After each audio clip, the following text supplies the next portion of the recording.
presentation of Fox Sports. We are Fox. We are St. Louis.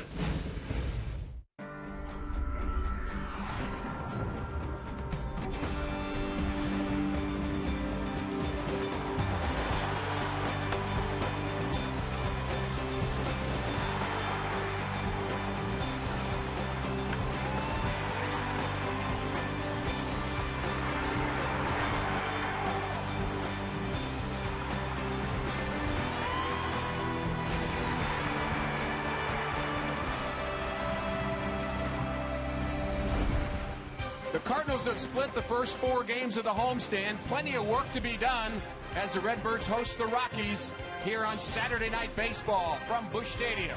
It's Game 2, the Colorado Rockies, St. Louis Cardinals, right here on Fox Sports Midwest.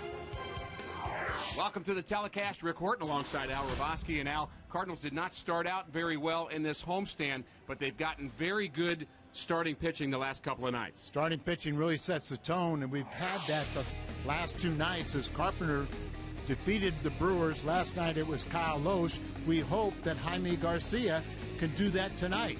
Of course, the Cardinals have defeated the Rockies 5 straight times here in St. Louis, and Jaime is looking to revenge a rough outing in Colorado. But he has the best ERA in the National League at home. We hope that trend continues. Looking forward to the start of Jaime Garcia. We'll have more on the Colorado Rocky star, Todd Helton, when we come back.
In downtown St. Louis, the Rockies and the Cardinals, Game 2 of a 3-game series. Prolific home run hitters at the ballpark tonight. 3 with 350 or more, and 1 closing in. Well, Albert Pujols ranks 39th on the all-time home run list with 436. Giambi just returned from the disabled list yesterday. He's 44th with his 425 long balls.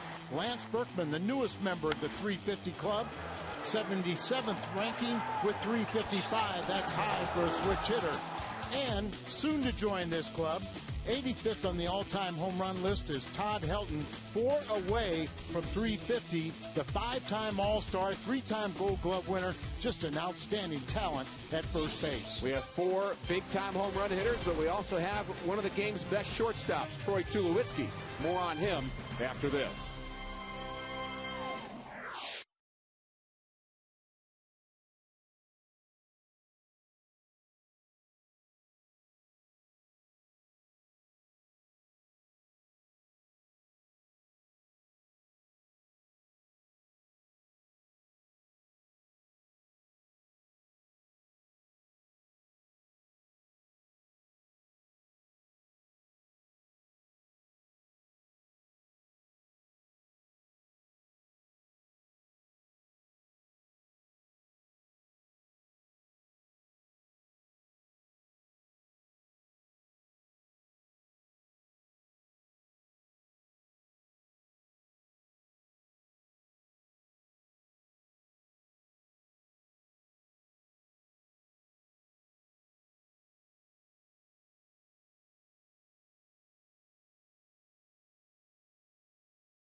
Of the late, great Mark.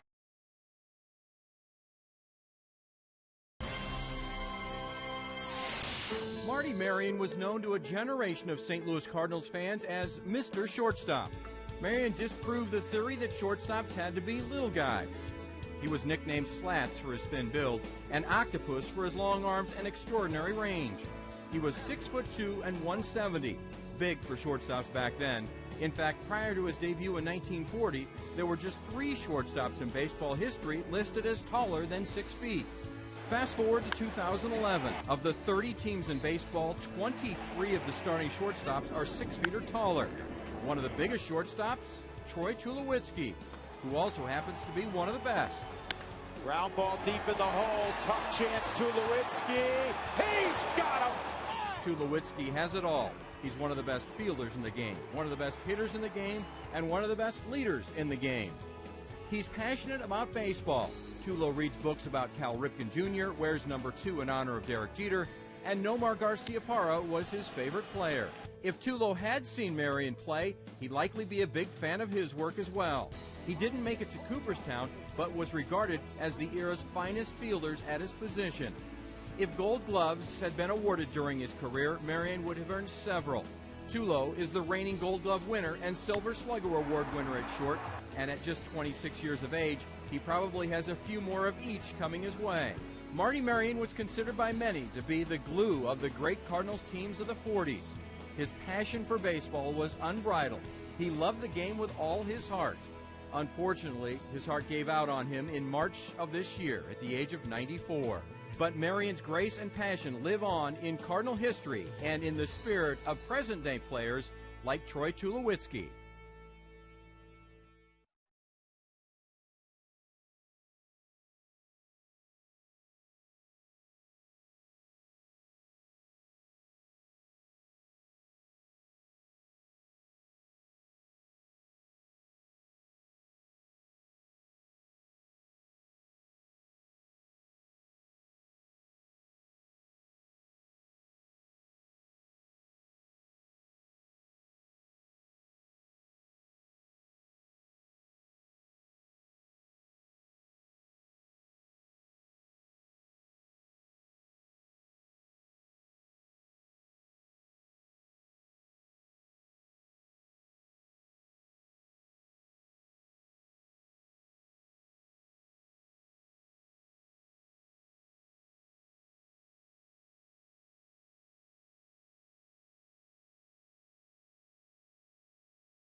All at Busch Stadium, the fans filing in. Game 2 against the Rockies.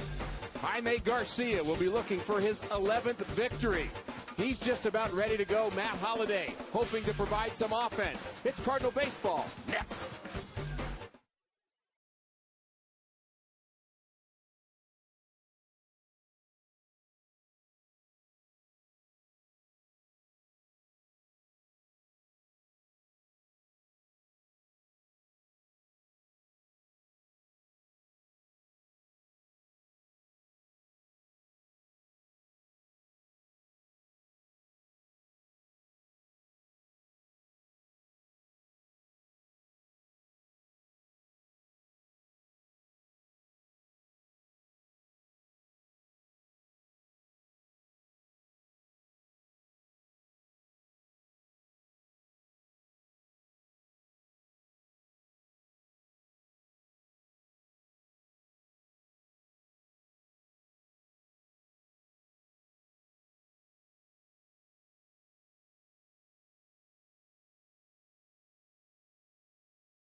Smooth Busch beer and easy drinking Busch Light.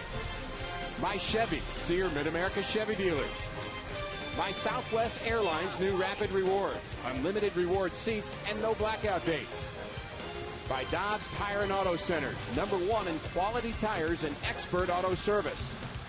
And by Steak and Shake, life needs flavor.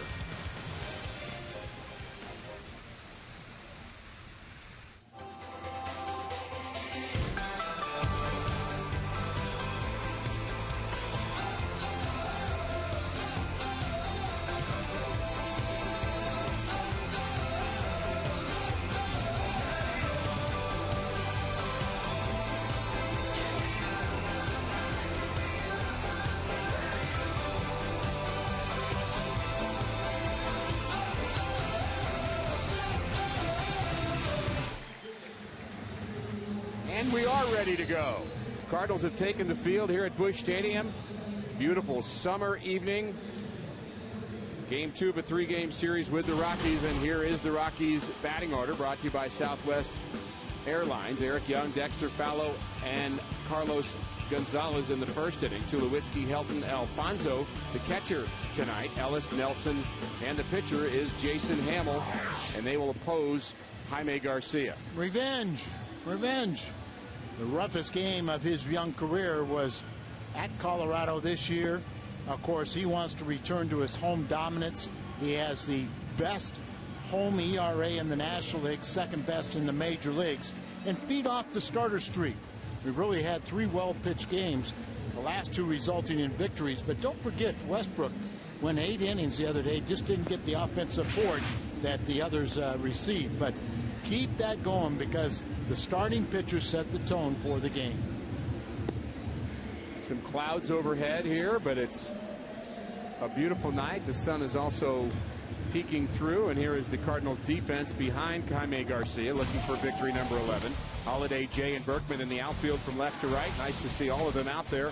Freeze for Call, Terrio, and Pujols on the infield. And Yadier Molina behind the plate. Garcia 10-5 with a 3.23 earned run average. Tony La Russa trying to keep his club going, chasing Milwaukee. And Jim Tracy trying to stay as positive as he can be, and he is certainly that kind of guy. Yeah, he really is a positive man, but very frustrating season. They had a great spring training. A lot of people thought they were going to be the class of the West, and they got off to a good start, but they didn't get the starting pitching from their big guys. Just really didn't have it this year. Eventually, you know, their season has kind of disappeared. First pitch at 6:16 is high to Eric Young Jr. And Garcia obviously a key part of this ball game out, and thinking about that last start against Colorado. Does he try to make too many adjustments? Does he just kind of forget about it? How would you assess his mindset when he's facing the Rockies? I would think you just forget about it. You know, of course, in your back of mind, you know that these guys are pretty confident against you, but he's a different pitcher here at home. So just pitch your game, because obviously he didn't have his good stuff that game. Now, Eric Young was 2 for 3 in Colorado against him. They got the double leadoff man. But, you know, Jaime has just been uncanny, you know, with how well he's pitched at home with documented struggles on the road. There's a cutter on the inside corner. Young doesn't like the call, but a good start for the 25-year-old left-hander Jaime Garcia. And of course, I'm sure he feels a little bit more comfortable right now. Once you retire that first man, you kind of feel like you're really good, and especially if you can fool a guy, get that call, generous strike zone from Paul Schreiber. See why Eric Young complained about it, but for Jaime, a good start.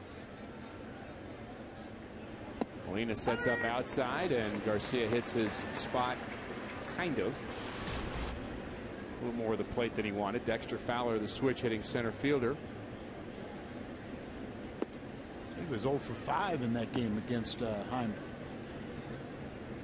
Fowler had a hit here last night. He was batting in the leadoff spot. Good speed at the top of the order in Young and Fowler. And you add Gonzalez to the mix, who will bat next, and Rockies can run a little bit. They got speed, they've got power, they got all the ingredients, but they've really struggled on the road. Worst offensive club in all of baseball on the road. 3.48 runs per game on the road. It's hard to explain because they have so much firepower.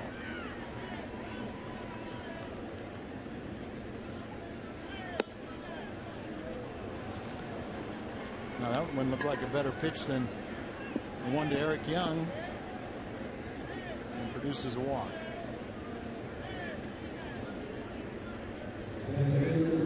Dexter Fowler is our first base runner.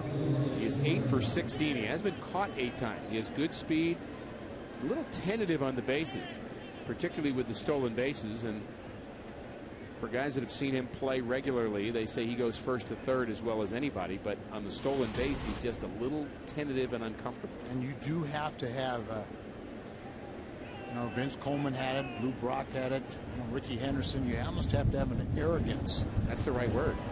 And a little thunder overhead. You know, one of the incredible things about Jaime, he's only allowed 6 extra base hits to left-hand batters this season and 0 home runs.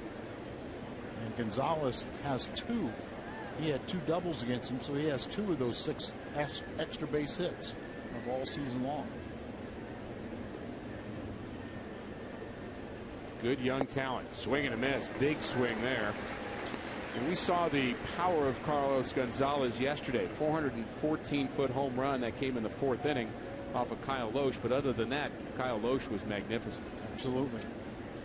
See his numbers: 240 against the lefties, 300. But all of his numbers are down from a year ago when he was 3rd best in the National League in the MVP ballot. There's a drive to left field. It's deep. Holiday is back. He's on the track, and he makes the play.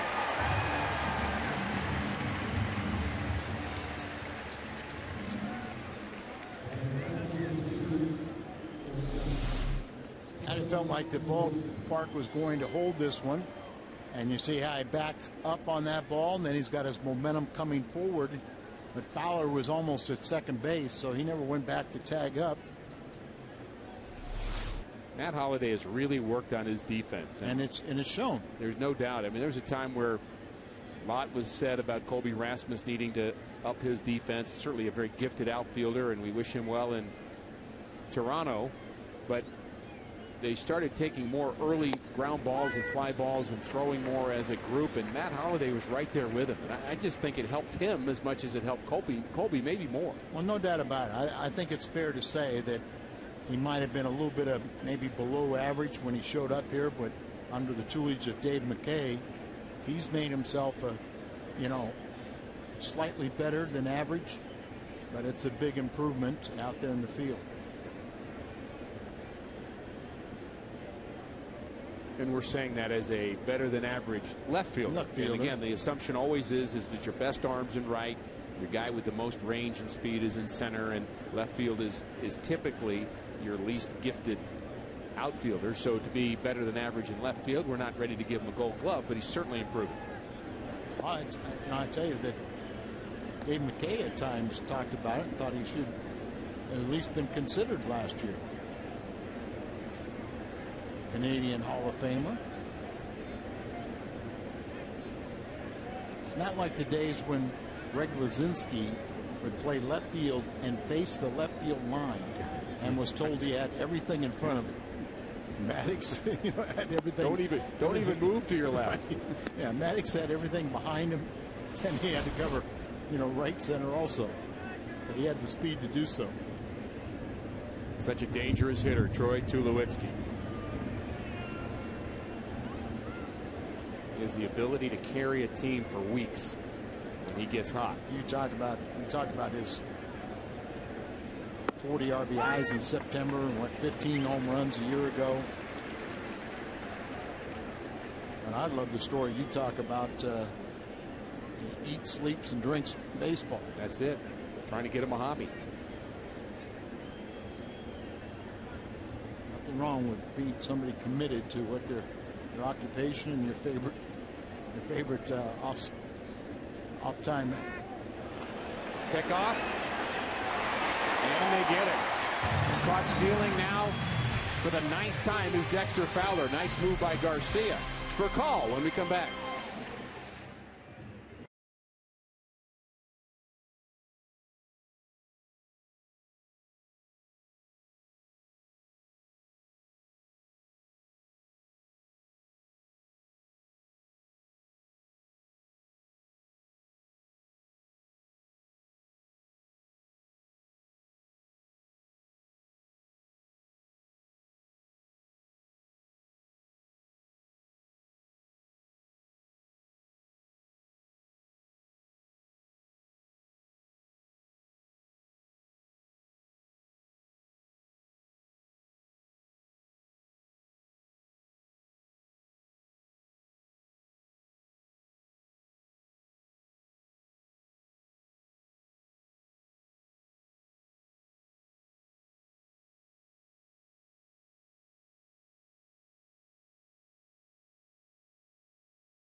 St. Louis Zoo. Everybody loves going to the zoo. No score here in St. Louis.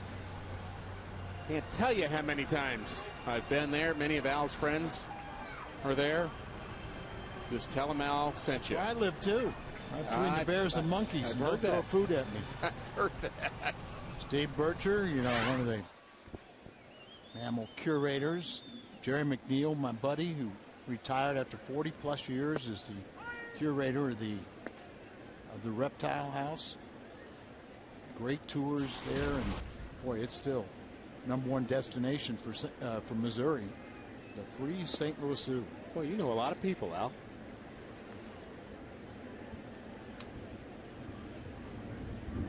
I love going there. Al is a regular at the zoo. You've heard it here first. 1-1 is the count. Rafael Furcal, the batter, 7-game hitting streak on the line here tonight. Yeah, Ralphie's really starting to pick it up. You know, I just kind of feel like he's getting adjusted. Off balance on that delivery. Jason Hamill, you know, he's got almost 4 years of experience, a couple years with Tampa Bay, his 3rd year in the rotation with Colorado. And they kind of felt like this year he's going to take a step forward. Many people believe he's taken 2 steps back. Ground ball. Helton sure-handed. Out number 1. Furcal is retired. Here's the rest of the Cardinals lineup. John Jay, Pujols, Matt Holliday are 2, 3, and 4. Then Lance Berkman, David Freese, Yadier Molina, Ryan Theriot, and the pitcher Jaime Garcia against Jason Hamill, 6 and 11. His manager told me he has 15 win stuff. He's a 4-pitch pitcher that really likes his fastball. Some of the Cardinal hitters were telling me they think the velocity is down a little bit. And this season he's made a lot of 2-strike mistakes. Trouble putting away a hitter. You know, his walks are up and strikeouts down.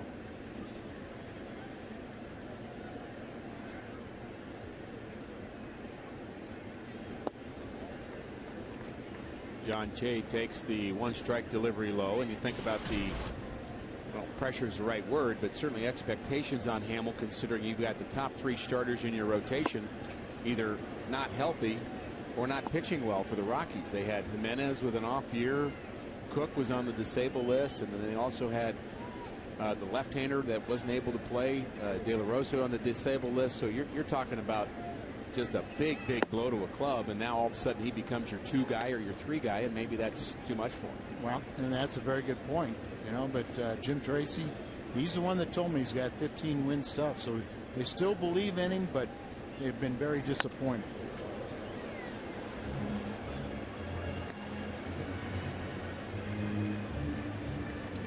.6'6", 215. But watch the big leg kick. You know, a lot of times, you know, you got to remember, you got to put that foot down before you can get balanced again, or really be in a position to, you know, move or make adjustments with your lower legs. And it looked like he was off stride.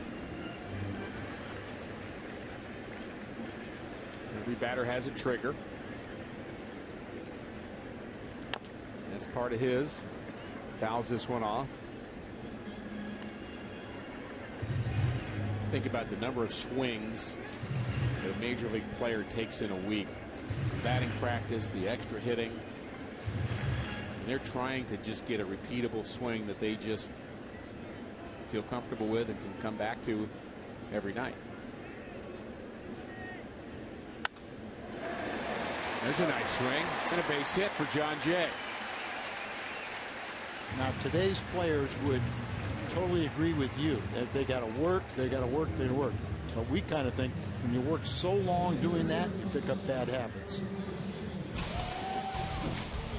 The Dobbs Rockies defense. Eric Young, Dexter Fowler, and Carlos Gonzalez. Nelson, Tulowitzki, Ellis, and Helton on the infield. And Eliezer Alfonso's the catcher here tonight. Jason Hamill pitches.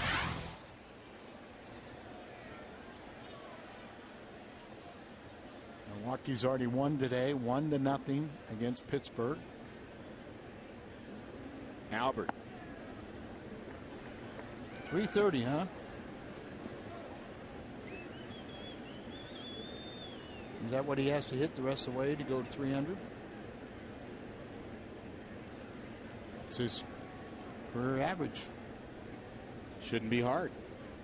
No, very doable. We talked about it last night, and I had a few people in the Twitter world did the math for us, so we don't have to do math, Al. And they said if he hits roughly 330, he can hit 300 for the season. Certainly within his capability. I was just dying to figure that out.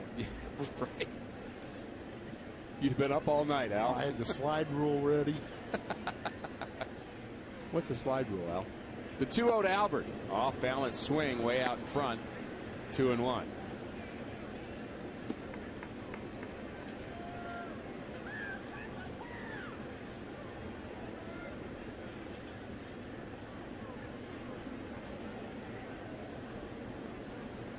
Numbers against Colorado, which we expect against every team.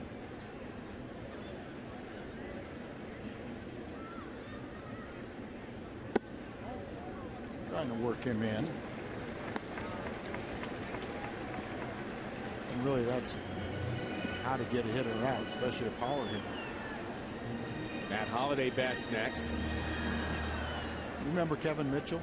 I do. Remember the big year that he had where I think he was the MVP or at least a candidate. The 3-1 Albert. There goes the runner. Fouled at the plate.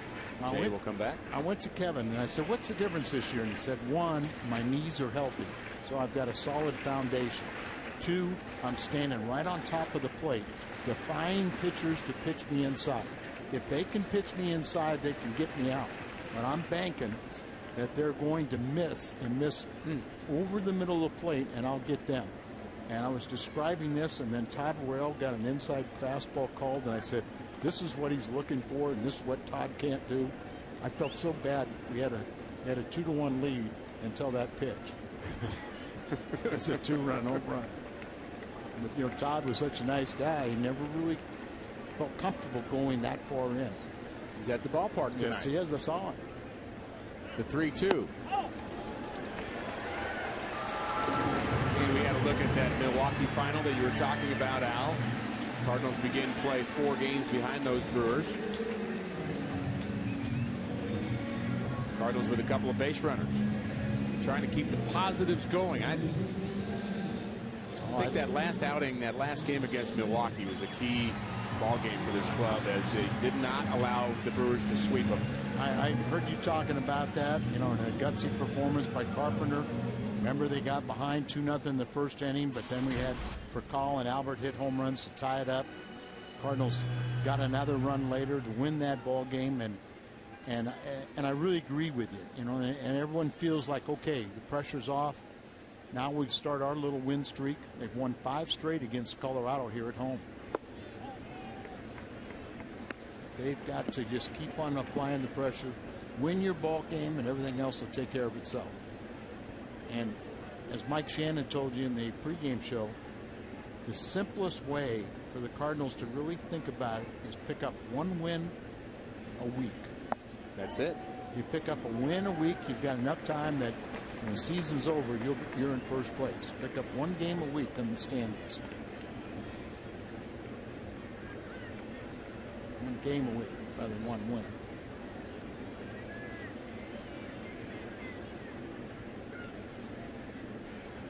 The 2-0 to Holliday. Fouled at the plate. Cardinals putting some of that pressure on Jason Hamill here in the first inning. He walked Albert Pujols after a base hit the other way by John Jay. A couple of base runners early, and you want to take advantage of opportunities early. Remember, he's a 4-pitch pitcher. Doesn't throw too many sliders. Got a slow curveball, a changeup, but he likes this fastball, so look fastball. There's a fastball on the inside corner, and that corner's kind of gone both ways here early on. See Holiday, who's hit his former team extremely well, and this pitcher very well. You can't expect to swing at that pitch as far as it was off Fox strikes. The 2-2 to Holiday.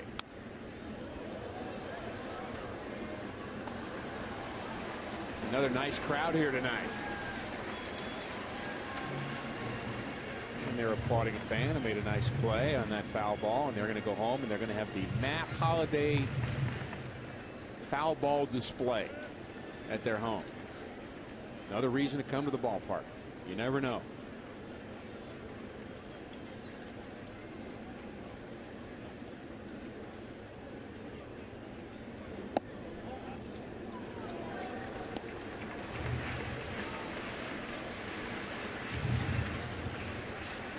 Start the runners here.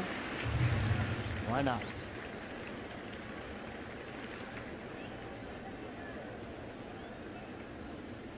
John Jay was running on Albert on a 3-2 pitch. I just want to see Tony put the running game more in motion anyway. They have a very, very good defense, infield and outfield. So they've turned their share of double plays a lot more than most clubs. Full count. There's a line drive right at the second baseman, and Albert is going to be doubled off as he cannot get back to the bag. Cardinals strand a runner onto the second, no score.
Very well on the road, just 3.48 runs per game. That is last in all of baseball. Jaime Garcia has been good here at Busch Stadium, 1.56. That's the second best in all of baseball. So the numbers are good. We hope that the weather cooperates, as we do see some rain clouds in the area. But that young lady wants to see baseball, and we want her to be happy. Don't we, Al? Yes, sir. And she'll be happy if her Cardinals win. Ground ball to the right side to Tulowitzki. One pitch, one out.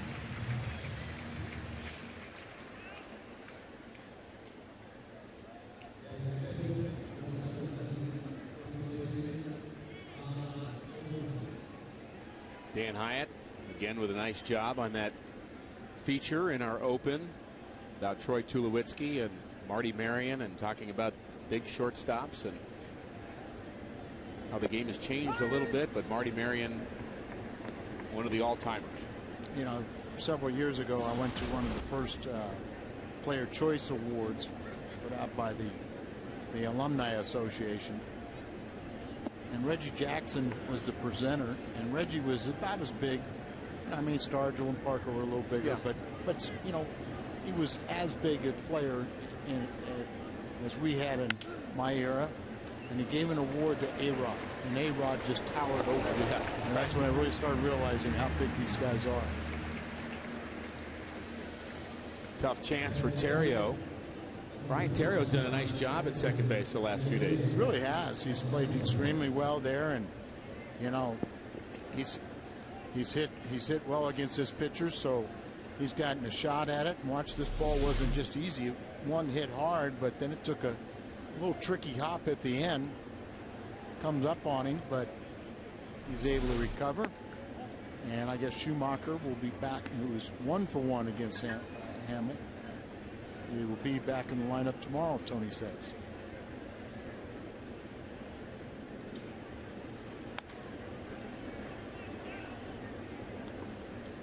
Alfonso, the catcher here tonight, he's giving a rest to Chris Iannetta, the normal starter behind the plate.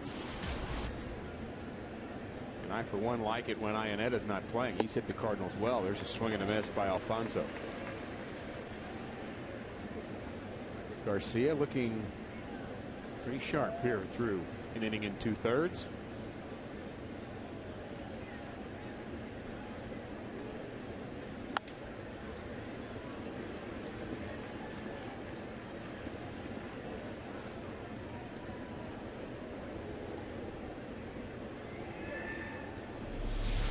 He's 4 for 10 off a left-hand pitch, but look at the big hanging breaking ball. Big loop in it, stayed up around the letters, and like it's just a single.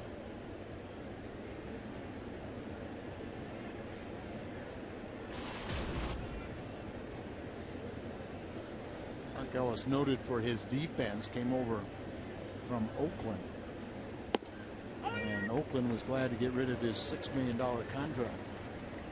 Now he's a good ball player, but maybe in that range of pricing himself out of the market. It happens. It does. You got to be careful of that. Sounds great to make a lot of money, but you know, if you make too much and don't have the offensive firepower as he gets a base hit. There's your $6 million man at work.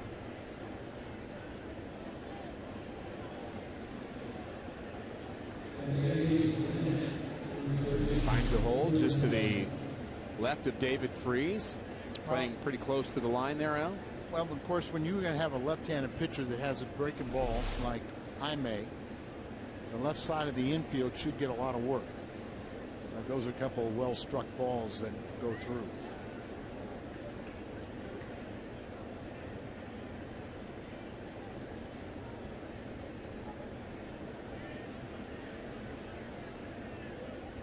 Chris Nelson, the batter.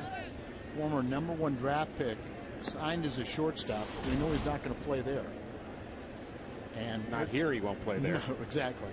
And so they've moved him to second, playing third. We noted, really took note of how well he plays defensively, but can he hit enough to stay in the lineup is the question. Rockies are trying to find out. Ground ball to short for COL. The easy toss to Terrio covering at second. Garcia gets through, strands a couple of runners. Berkman when we come back.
As you watch the game on TV, you can join the conversation about the game on Twitter. Track trends and stats. Game Connect, brought to you by Jack in the Box. Find it at foxsportsmidwest.com. Berkman, Freese, and Molina. We have seen Bill Finley, the head groundskeeper here, a couple of times have conversation, Al, with the umpires between innings, and so obviously there's some weather in the area that they're concerned about. I think they skirted around the initial one that we heard a few thunderclaps, and that seemed like it was coming from the west to the east. But then he went out the next inning and talked to Joe West, the crew chief, and looked like he kind of pointed to the east. Some weather may be coming across the river, but whatever it is, it's just going to be a pop-up thunderstorm, and hopefully it'll avoid us. Ground ball to the right side. Perfectly placed is Mark Ellis to throw out Lance Berkman, out number 1. But we know Joe West, and he wants to be on top of everything. Now, the last time I said something about Joe West, you got me in trouble with him because you went down and told him what I said. Remind me so I can go remind you. Well, I'm not going to remind you. The singing cowboy, look at it. He's just minding his own business. Minding his own business, not trying to be the center of attention. He was a quarterback in college. I can see that. At what is it? That little powerhouse out in North Carolina, the East Carolina. I believe in Greenville. I used to have a golf tournament I used to go to. Really, when you get him away from the ball game, he is very, very funny and a noted musician. Just ask him. Noted by somebody. He does have a couple CDs though. And he's played in a lot of Nashville with some of the greats. Slider misses.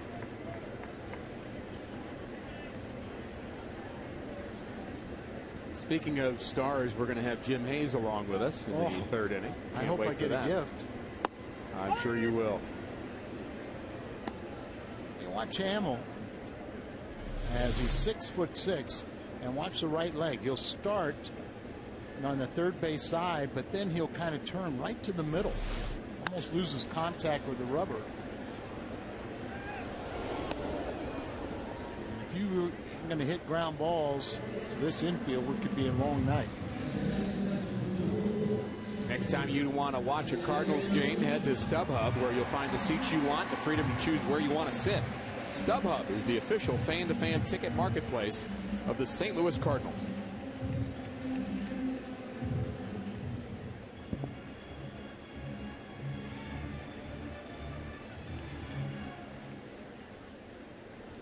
Yadier Molina had his 14-game hitting streak snapped last night. He was 0 for 3, but he did have a sacrifice in that big Cardinal 6th inning. And the Cardinal bats, Al, really weren't alive last night until that 6th, and then they just snowballed and really put it out of reach quickly. And then they really kind of shut it down afterwards, too. Lines out to Nelson. That's 3, boys. 1, 2, oh yeah, that's 3.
by Taco Bell.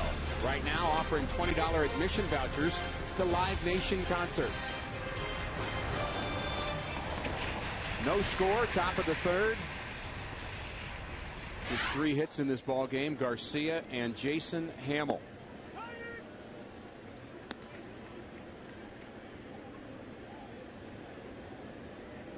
And we want to update you on the hitting streak of Dan Uggla. He has succeeded again. Uggla, having an amazing streak here, has now hit in 33 straight for the Atlanta Braves after just a terrible first half. There's some big names on that list, too. Strikes out Jason Hamill, Rogers Hornsby, Joe DiMaggio. There's some big names on that list. I remember Chase Utley's streak of 35 and Uggla closing in. Tommy Holmes is really the Boston Braves. That's the franchise mark that he's going after. Uggla does have the Atlanta Braves record now at 33. But he did it with home runs, and that's the amazing thing. And I mean, that's what, like you said, Uggla had a horrible first half, the trade from Florida, and then, you know, atypical guy to think about a hitting streak. Now, if you're talking about the speed of a Eric Young Jr. or Fowler or something like that, then you understand it. But not Uggla. Inside strike, Garcia pounding that inside part of the plate. 1-1 now to Eric Young. Why not? We don't know where the strike zone is there.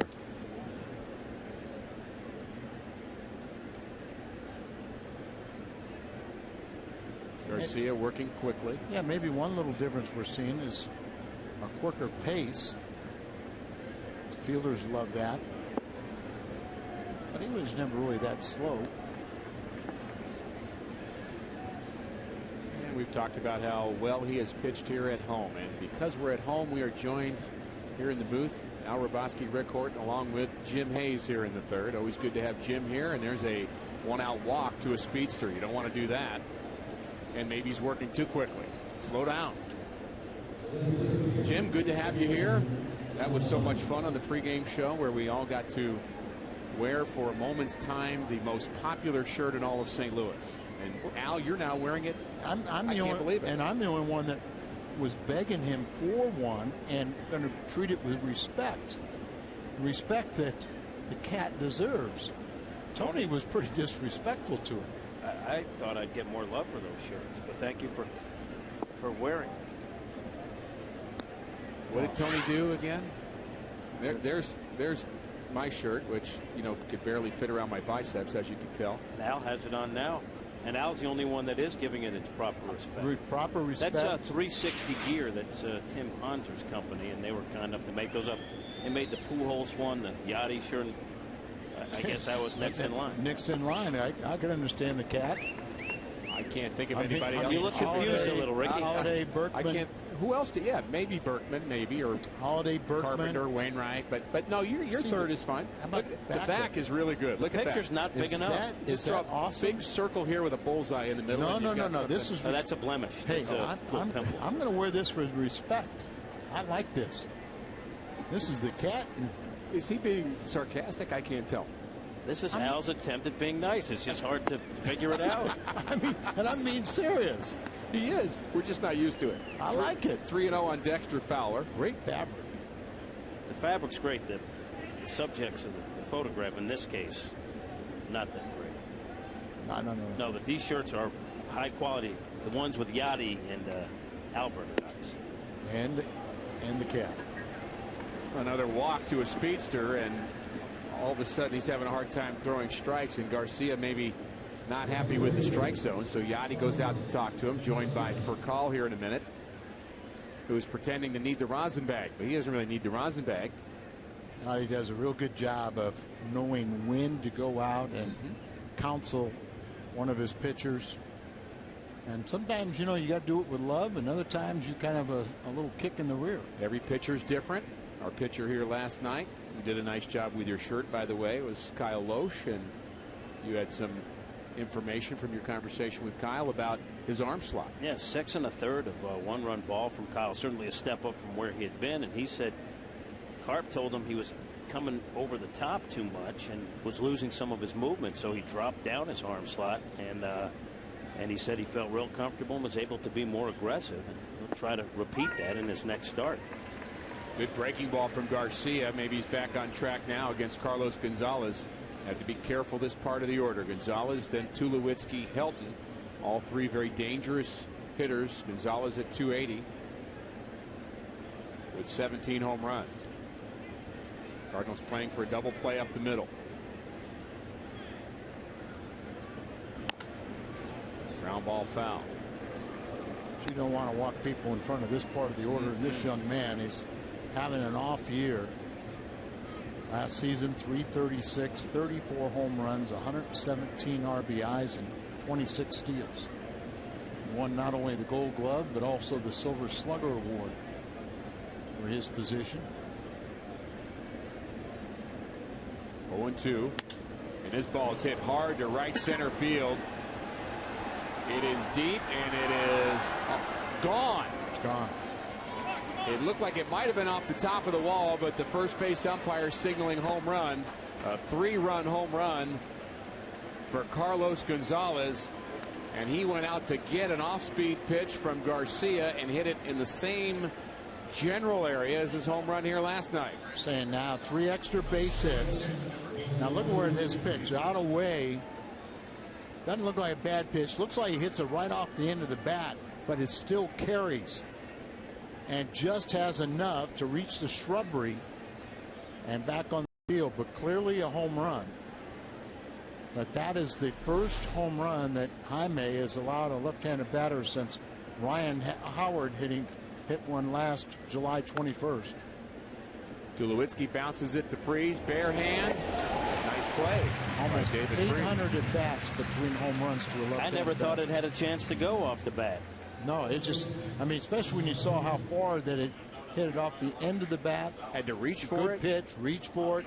Really didn't hit it on the sweet part of the bat. And one of the things Dave Duncan says about Jaime this season is doing a better job of keeping it together when he faces adversity, when he doesn't have things going his way. So we'll see how Jaime reacts now. Line drive to center. Nice play by John Jay to retire Todd Helton with a Rockies strike here in the 3rd inning. Couple of walks. Then Gonzalez goes deep. 3-0 Rockies.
At Bat 11 app for your iPhone, iPad, Android, or BlackBerry.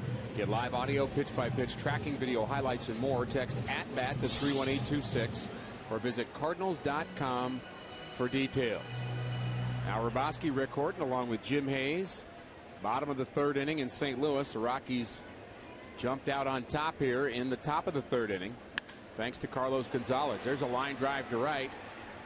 Right to the aforementioned hero of the top of the third inning, Gonzalez.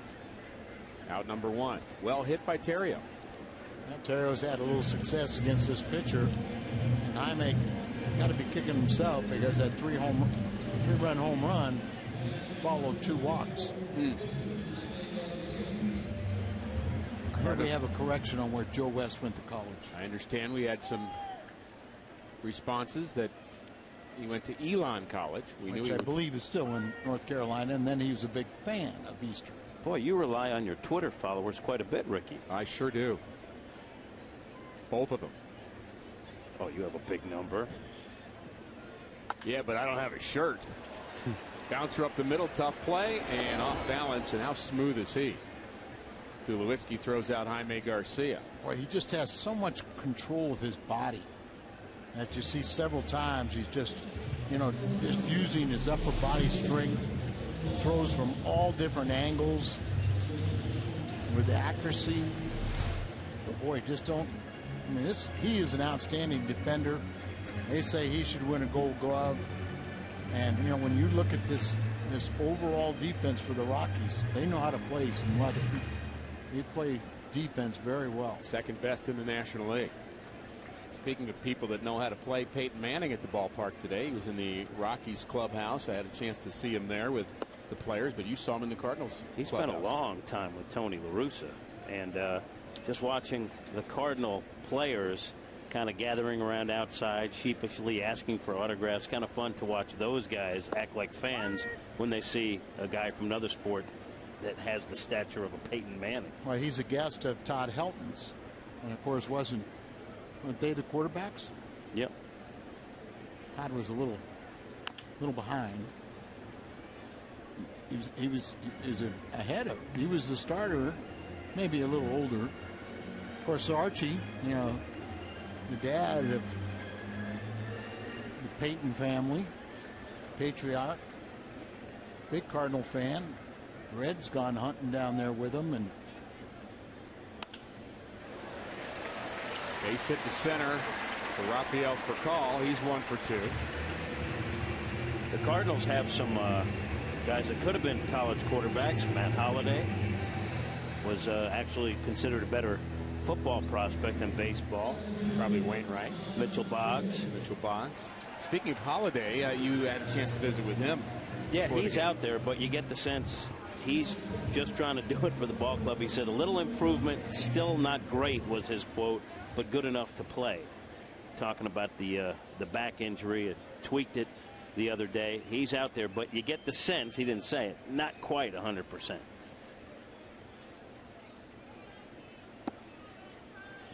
Todd Helton played a little collegiate football. We actually have some video of that.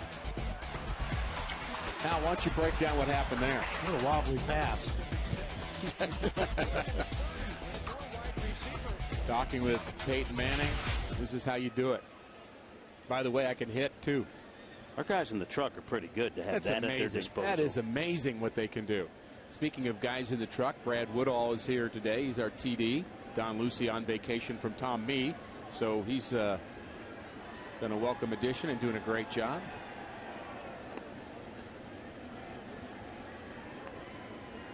Are you insinuating that Tom Mee can wear you out? Is that what you're saying? If I had to be in a truck with Tom Mee for 3 hours, just say I would want to find a place to go on vacation every once in a while.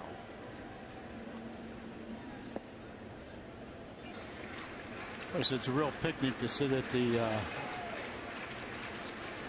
local establishment with Tom Mee for 3 hours too. I'll take your word for it, Al. What do you mean, at the Gap? At the mall? What establishment? 2-0 to John Jay. Furcal the runner, not going, swing and a miss out front. Changing speeds a bit here is Jason Hamill. That pitch, mid-80s, took a little off. Like we said, he's got 4 pitches. You won't see the curve, the slider as much as the curveball and the changeup, but he loves the fastball. So you can go up there, you're going to get 2 or 3 in a bat. Got another off-speed pitch there.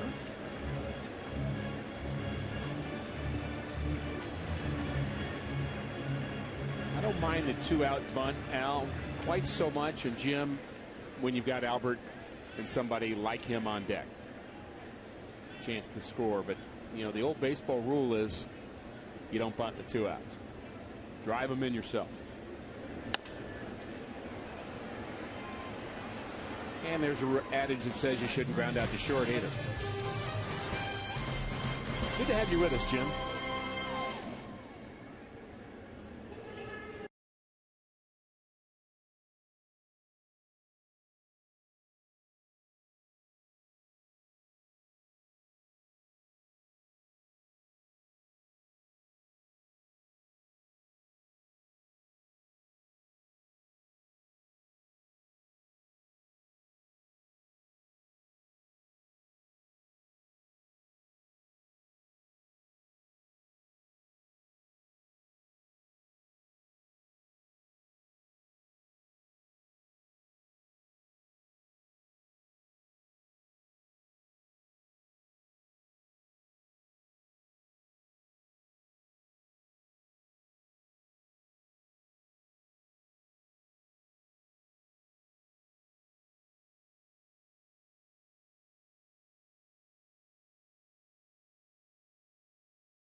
Nothing Rockies. Alfonso, Ellis, and Nelson.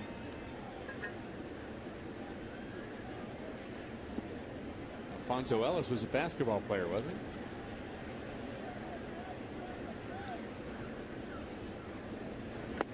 he? Watch out for that bat.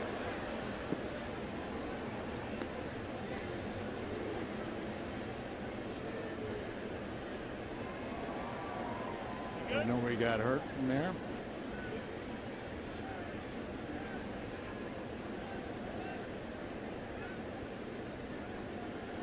And he wants that bat back, even though the bat boy had his secondary bat ready as part of the speed up rules. So here's your second bat, but he waited for his first bat anyway. So much for speed up. And sometimes they'll exchange that second bat for the first one.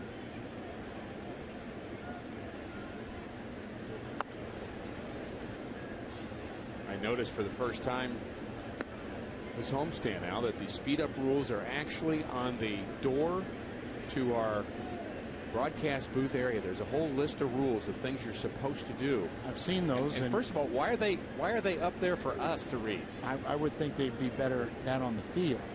Yeah. Ground ball to the left side, gobbled up by Furcal. Very smooth.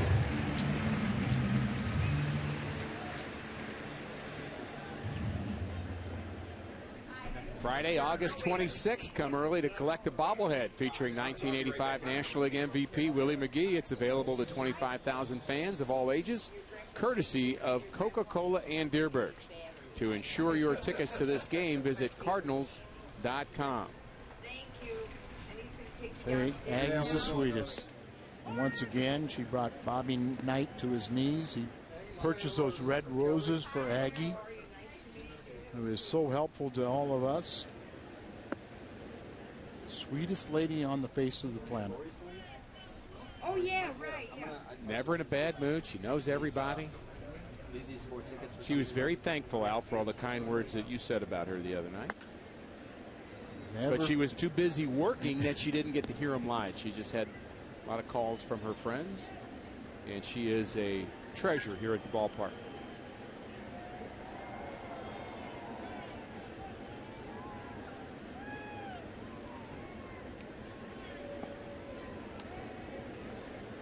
Two to Mark Ellis.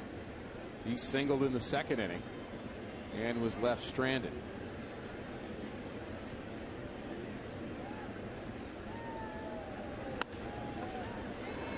And he singles in the fourth inning. One out hit for Ellis. He's 2 for 2. Rockies' damage came in that third inning, Al, and you'd like to see Garcia maybe settle down, have a couple of quick innings here, short innings, and it's not going to be a 1-2-3 inning here, obviously, in the fourth inning, which was plan A. Get a double play ball at the bat of Nelson. Was saying that former #1 draft pick, he was shortstop, so they're trying to see if he can hit enough to be an everyday player. Probably not a third baseman, and he's not going to play shortstop, his natural position, but maybe a second baseman down the road. But, you know, he replaced Iannetta, who was sent back to the minor leagues. Iannetta, who in the last 2 years, or 3 years, had hit 55 home runs, had no home runs and 5 RBIs for the season.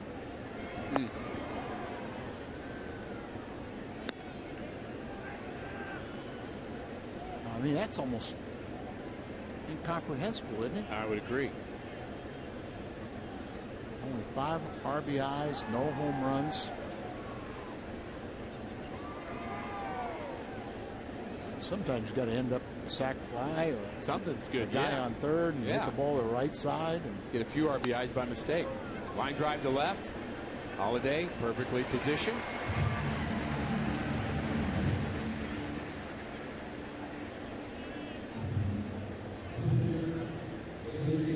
And now all Jaime has to do is retire his counterpart, right-hander Jason Hamill.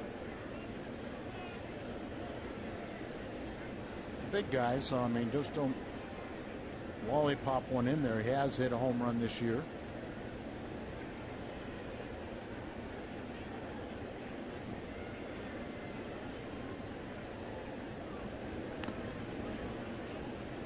Fouled at the plate, 0-1. Cardinals, Fox Sports, and the state of Missouri are teaming up to help you stop smoking. For more information, call the quit line at 1-800-QUIT-NOW.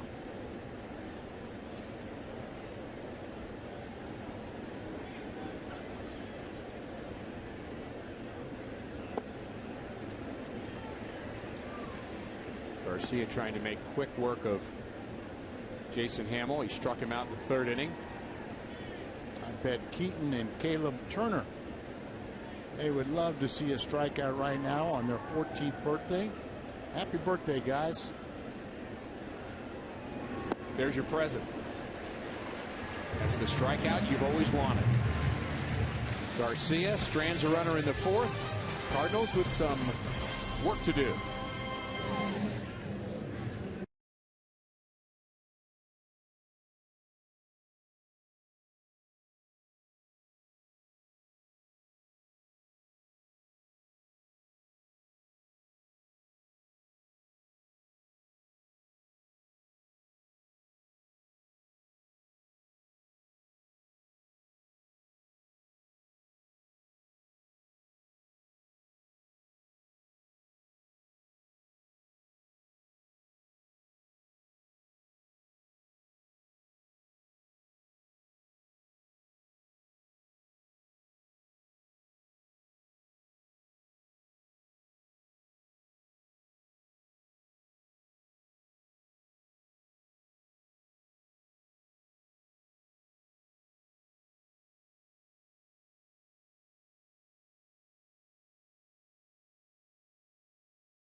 The Cardinals fans and the 1138th Transportation Company were deployed by the Missouri National Guard to Afghanistan. On September 2nd, Fox Sports Midwest and the Cardinals will send them a taste of home. The 1138th will watch the Cardinals game live in Afghanistan, and Fox Sports Midwest will welcome them with messages from home. Watch This One's For You, September 2nd on Fox Sports Midwest.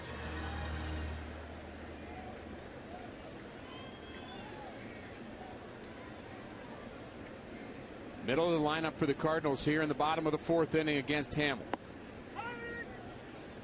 Strike one to Albert. Albert walked and was caught off base when Matt Holliday lined out to the second baseman in the Cardinal first inning.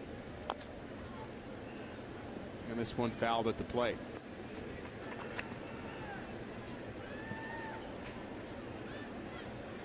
What's happening with our favorite? Actually, a good friend of Albert's, Carlos Zambrano. Those guys are buddies. Which is hard to believe.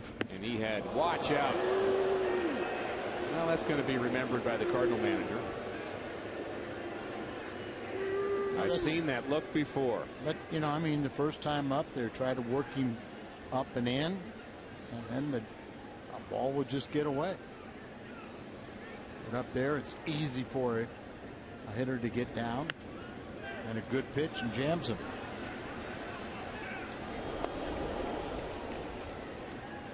Albert bounces out 6-3, and you're talking about the Carlos Zambrano story, and let's look at these pitches first. You're trying to go inside.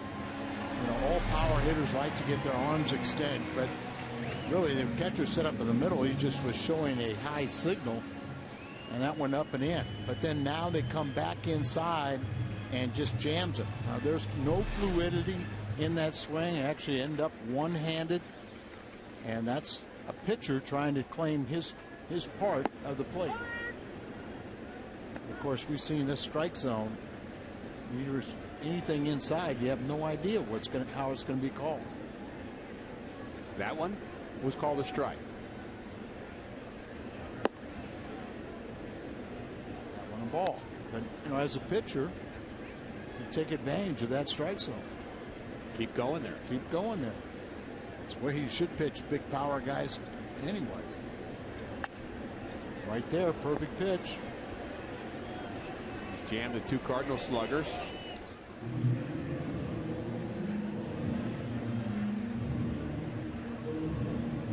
DK 57. Wonder if that's a hint. Our AT&T trivia question: who led the Rockies in innings pitched and tied for the most wins in 1998? I would say that is a hint. Kyle, 13 wins, 230 and a third innings pitched.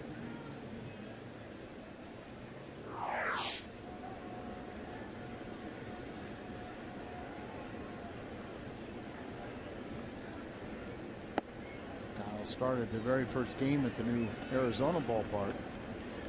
Bank one. And we should tie up that Zambrano story. He was, well, he really didn't pitch very well last night. Gave up a couple home runs, threw at a batter, was kicked out, and decided he was going to quit and go home. And we understand he is on the disqualified list. That means no salary. It costs about $4.5 million. We'll think about that decision.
One of the lucky fans allowed onto the field to take photos of your favorite players and coaches.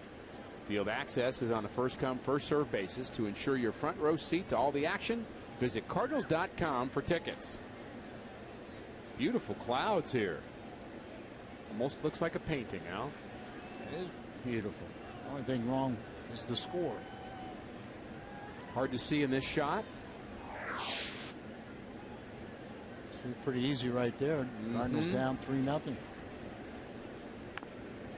Bunt attempt by Eric Young. He walked, really started the mess in the third inning for Garcia. Garcia having trouble finding the plate. Looked like he was a little upset with the home plate umpire. Walked Young and Fowler back to back in front of Carlos Gonzalez. And we thought he made a decent pitch, but a 3-run home run was the result.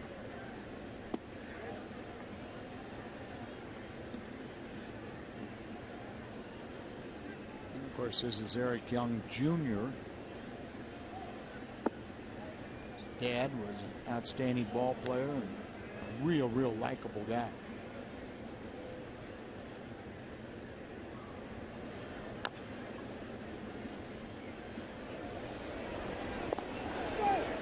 Close play at first.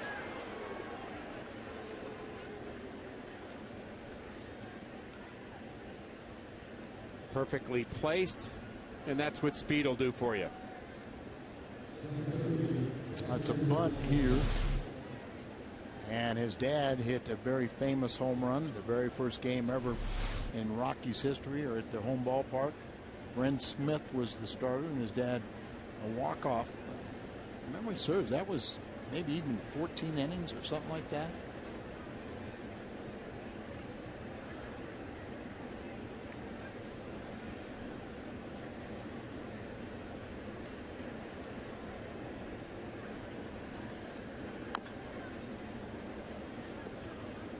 And you wanted to talk about that home run, so we have it for you, Al. April 9th, 1993. Eric Young, Sr. That was the first home run in their history. First at bat.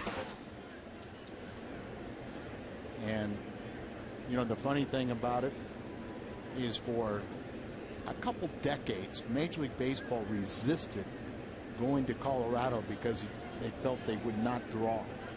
Felt the Rocky Mountains were too much of a barrier. And then they go out and set all kinds of attendance records. Did they ever? Oh, and they just found like Cardinal Nation. You know, I mean, I think it's, Mike Ellen can tell us, but one of the cities on the other side of the Rockies was like their second most ticket base, second strongest ticket base. But they would draw from several states. They'd all come to see baseball. And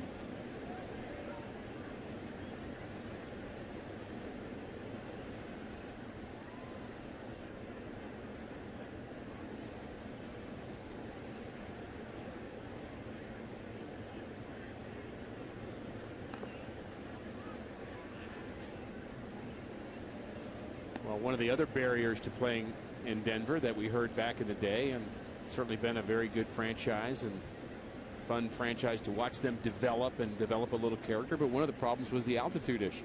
Sure. He had a lot of pitchers saying, let's go somewhere else. And you and I might have been in that boat because we both played there. Well, we played there in the minor leagues at the end of my career. I show you how smart I am.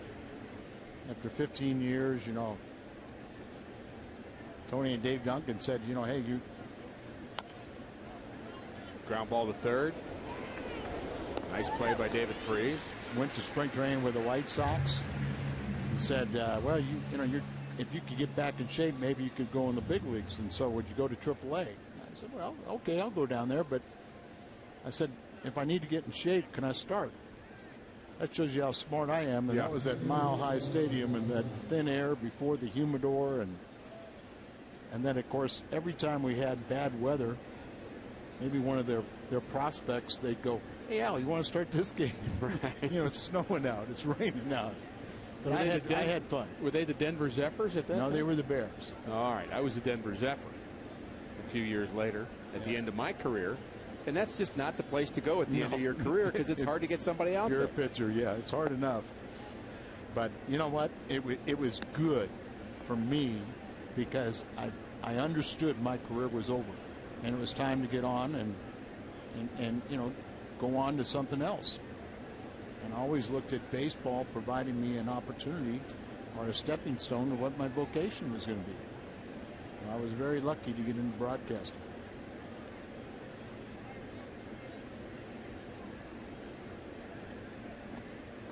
Pitch inside, and you wonder if there was some method to that madness, and unfortunately, since it didn't hit him, which may have been the intention, it becomes a wild pitch, and the runner advances to third. I wonder what Yachty is arguing about, trying to say clipped him, but it didn't look like it. He just saw it hit off the brick, carry him back to him, but EY Jr. goes to third base. Tony out to, you know, the only thing they could be saying is that it brushed him. His uniform didn't appear so.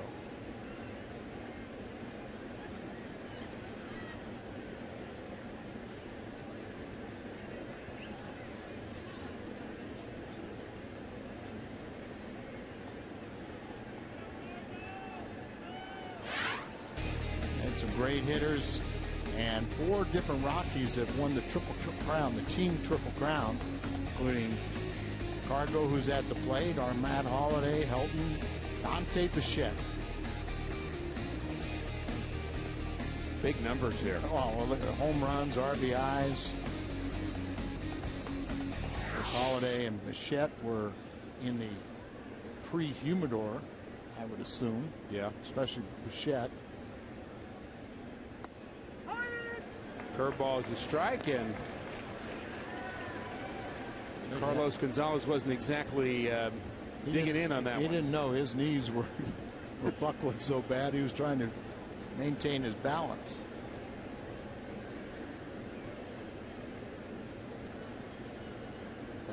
Pitch inside. Swing and a miss. Big cut. Good location for Garcia. Trying to finish off Carlos Gonzalez. Gonzalez 3-run home run, the difference in this game. Nice location, in on the hands. Awful big swing. You wonder if that was his way of saying, well, okay, if you want to throw inside, I'll show you. I'm not afraid. I'll hit another long ball off you. There's a lot of gamesmanship going on, isn't there? Sure is. Call charges in, and a flinch by the home plate umpire. Man. He started to raise his right hand, got it about halfway up, and stopped. Paul Shriver really having a rough night back there. Most of the time it's been the pitch away to a lefty, but sure looked even better than what it showed on Fox Tracks. But you know, a pitcher just has to have that pitch when you're facing a great hitter.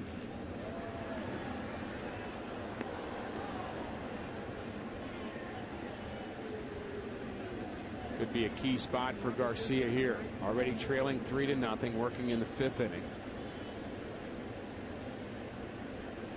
Really don't even want to give up the sac fly, or you know, pull the ball to the right side and have that run score.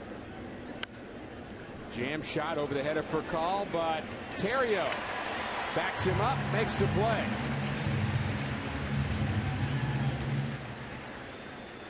Good jump by Ryan Terrio.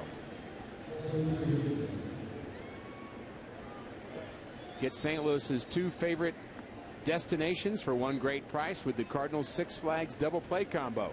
For just $55, you get a ticket to a 2011 Cardinals game and a one-day pass to Six Flags St. Louis. Get your double play combo today at cardinals.com/Six Flags.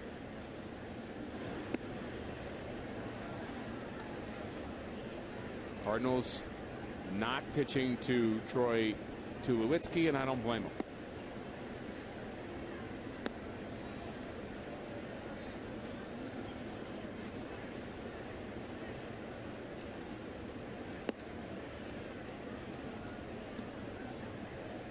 Cardinals infielders moved in on that 3-2 pitch, and then he hit the ball over the head of Furcal, but the second baseman now didn't seem like he moved in quite so much, Ryan Terrio, and was able to make the play. And you know, it looked like, it sounded like a good pitch inside. And it jams him, Terrio, as you said, didn't move as much as Fakal did in, and he was able to get back there. And I think Fakal would have made the play either, but it was an easier play for Terrio. Let's see if that strategy of walking, intentional pass to Tulowitzki, pays off. Very good season for Todd Helton. Last night we talked about both he and Lance Berkman, front runners for comeback player of the year in the National League. Strike one. Really a comeback season for Todd. 318 against right-handers, but not too shabby against lefties with a 283 average.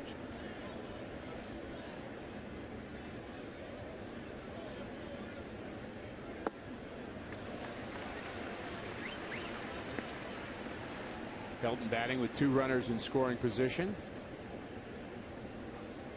with 2 outs, and on the season just 214.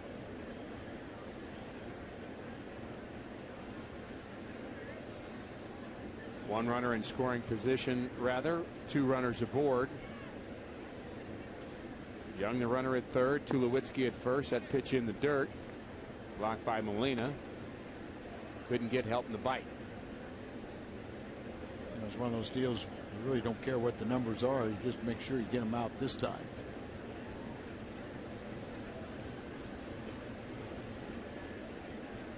A lot of truth in that.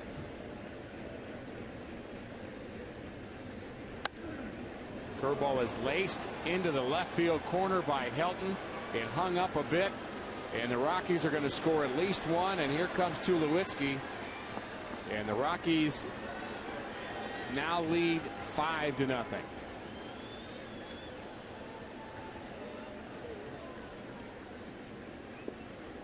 62 RBIs now for Todd Helton, and big breaking ball hit right off the end of the bat, slicing it into third base. And look at how that ball hugged down in there. So took Holiday a little bit of time to get out. Not that he didn't misplay it at all.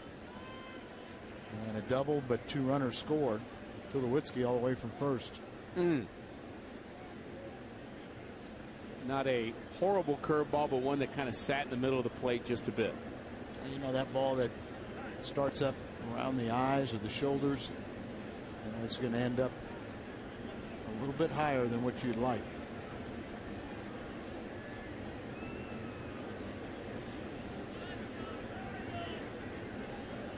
As you said, 214 with runners in scoring position and 2 outs doesn't really matter right now. Yeah, just what are you going to do here? Like we talked about, you know, Tony used the proper strategy, but it's up to the player's execution, and Todd Helton's was better than Jaime's.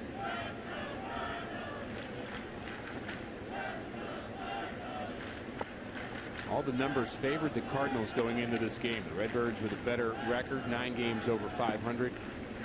The Rockies 10 games under 500, 11.5 games out in the West. Garcia just outstanding at home. Yeah, you know, the Cardinals have won 5 straight games against the Rockies at home.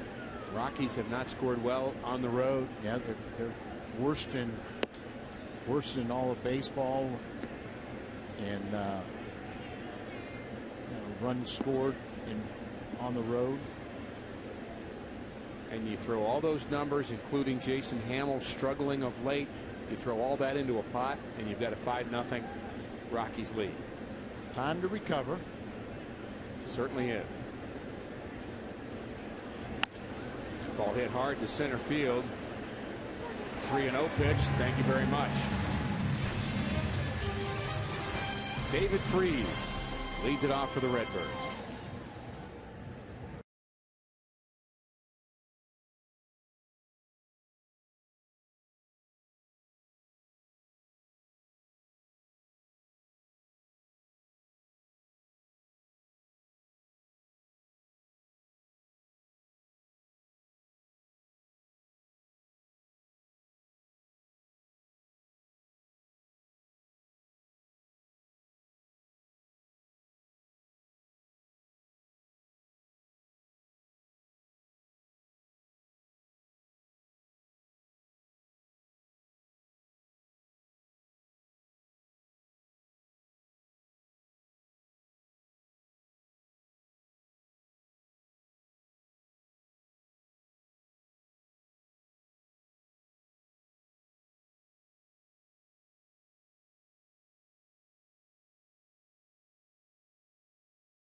Damaged by a couple of left-handed batters, and a little bit deeper look inside some numbers that should be the Cardinals' way. The Rockies have lost 5 straight here, Al, and they just have not been able to score runs at Busch Stadium. That's right. You know, in those 5 losses, they've scored just 3 runs total.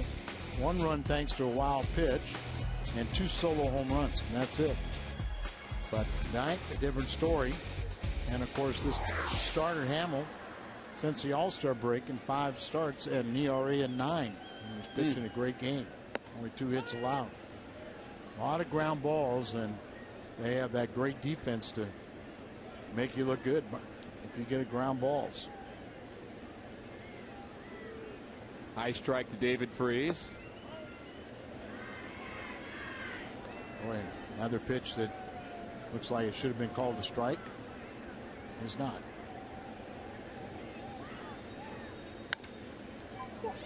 Tulowitzki, 2-hopper, strong arm. Jason Hamill using both sides of the plate so far tonight. A hitter can only cover one side of the plate. So as a pitcher, you got to work both in and out and even up and down. And Hamill so far is doing a great job busting in on the big power guys, but getting the ground balls. And as we said, this very tight interior defense, that's a good way to win. Not many balls hit hard yet for the Cardinals tonight. Lottie had that line drive to third. As you said, there's been a couple line drives, but nothing really stands out.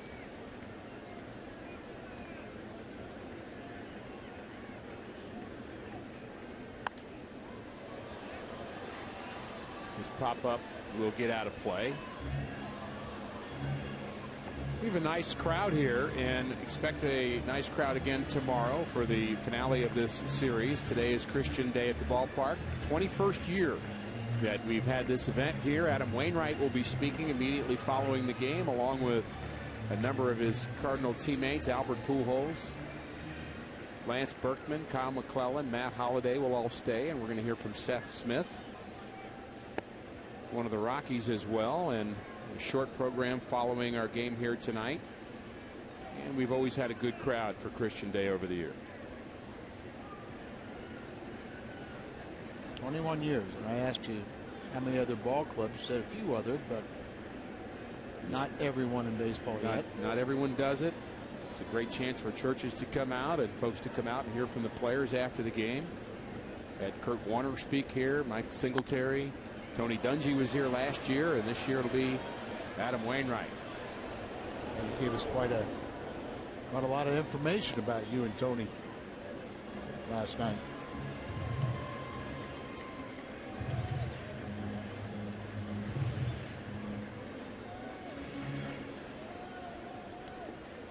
Dungy was outstanding. Yes. Well, he's quite the man. I also had a opportunity to be in the Cardinal manager's office with Dungy and Tony La Russa and Todd Worrell, and they were talking about the value of coaching and how to coach, and I'm going to tell you it was priceless.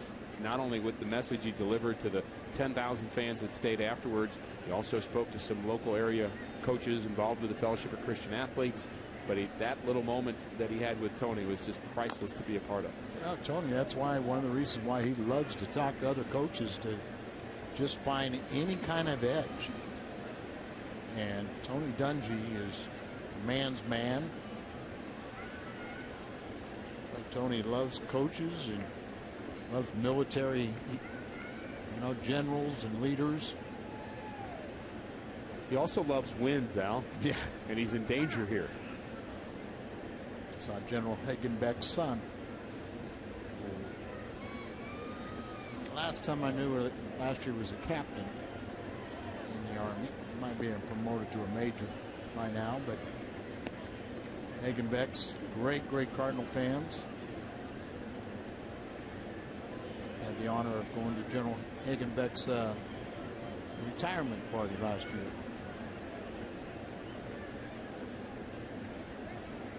Classy man. The 2-2. Backhanded by Nelson, and we like the way he feels. Throws out Molina. Cardinals with a national broadcast in the finale here against the Rockies, but our What's on Tap, brought to you by Budweiser, is the Monday contest in Pittsburgh. The Cardinals go on to Pittsburgh, then Chicago. Jake Westbrook and McDonald. 5:30 start on Fox Sports Midwest. Pirates losers today, 1-0 to Milwaukee. And you know the worst part of that, Al? I looked up the line score of that game. That was a start by Marco Estrada. So that's their number 5 guy. And he was 1-0. And he was good. 5 innings, 5 strikeouts. And the bullpen did the rest. So you hate to see them add another good starter to their mix. He was filling in for Narvis. Right. Okay. Now I know what you're talking about. And of course, Pittsburgh. We were there a couple weeks ago. We were on top of the world. In first place, and boy, they just went right in the tank. 2-1 to Ryan Theriot. And there's a base hit to right field, and this will probably be a double. Theriot rounds first, strong arm by Gonzalez. Close play there, but he slides in safely with a 2-out double.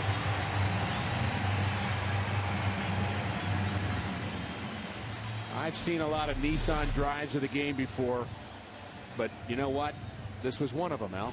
Well, most definitely, we're trying to look for any kind of hope, and especially get not only the third hit for the Cardinals, but a double. Comes with 2 outs, and now Patterson is going to pinch hit for Garcia. Well, Jaime only goes 5 and gives up 5. 6 hits, 5 runs, and the 2 blows, both delivered by left-handed batters.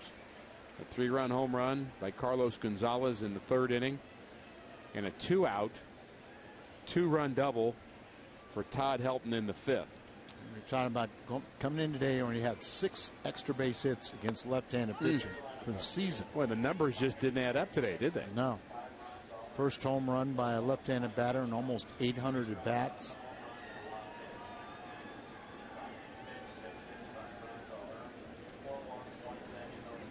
Four walks for Garcia, one of them intentional, 3 strikeouts.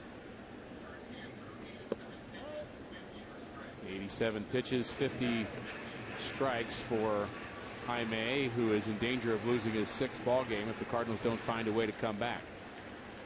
Sepchinski, looks like we're going to have him come in, and they've talked about him, throwing multiple innings.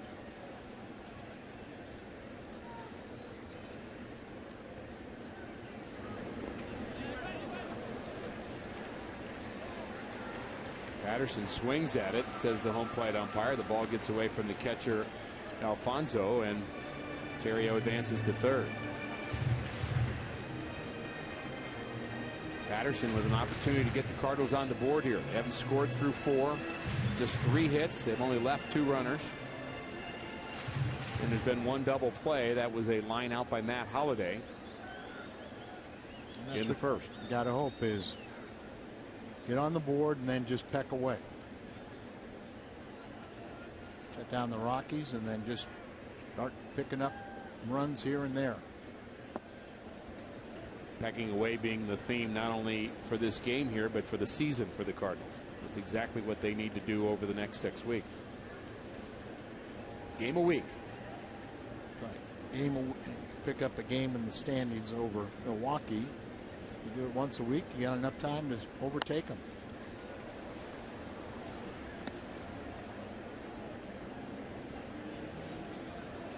And the wild card is not coming out of the Central Division, so you have to win your division.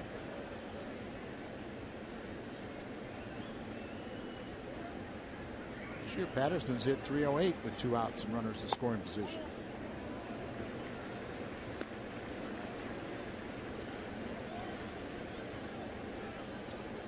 It's all said and done, the wild card could be the most uninteresting race of all. That's what I'm saying. That this year, I mean, it's always exciting, but this year it's kind of blasé. The 3-2. Swing and a miss. Patterson strikes out pinch hitting. And And the Cardinals strand one more runner. We're through 5 innings. Cardinals trail by 5.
Midwest is brought to you by Kia Motors. To learn more, visit kia.com. And by the new Jumbo Breakfast Platter for just $2.99 at Jack in the Box at participating restaurants. Nice look at Forest Park.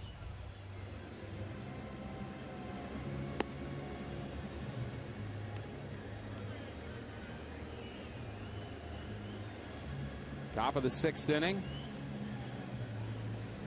Zepchinski come in here. Now that they have a second left-hander, they're going to use him a little bit more as a long man.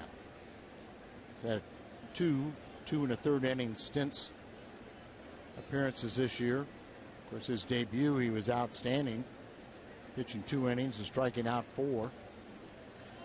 He's had very good success against lefties. They're only batting 164, but I feel he can get out right-handers also. He is our Chevy call to the bullpen, facing Mark Ellis. So 3 right-handers out of the chute for Zepchinski. Of course, these two probably know each other from the American League Wars. It's a little off kilter in his first 2 deliveries.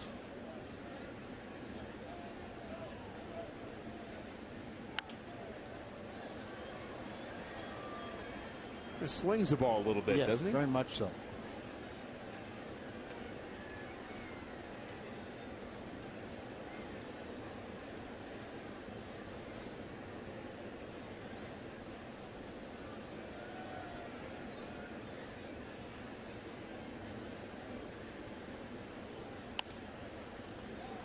Pops up Ellis. Brian Terrio retires him for the first time. He was 2 for 2.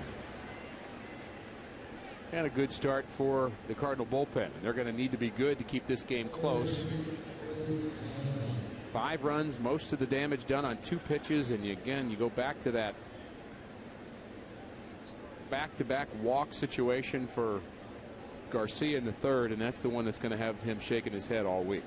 No doubt about it, especially with, you know, speedsters you don't want to put on base. And then you do that and bring up a power hitter. And of course, once again, you know, the pitch that he hit it out, it looked like it was a pretty good pitch, and you kind of marveled that he hit that pitch out with that swing. Ground ball to the right side. Terrio backs up at the last minute to ensure the right hop, throwing out Nelson. And you look at that other inning of Garcia, and really that first hit in that inning, Eric Young, was an infield hit, and then an intentional walk to Tulowitzki. So really, things got out of hand with really only one poor pitch. Hyundai Exmo Cam.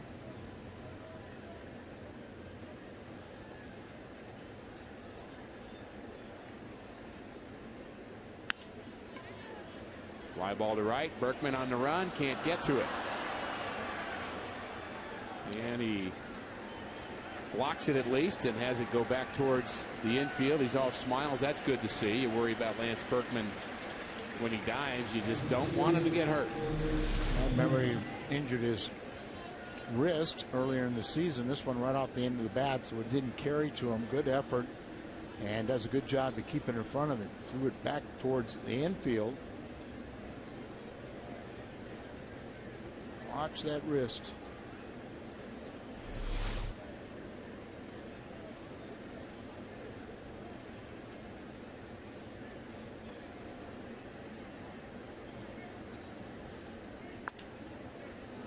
David Freese to Terrio.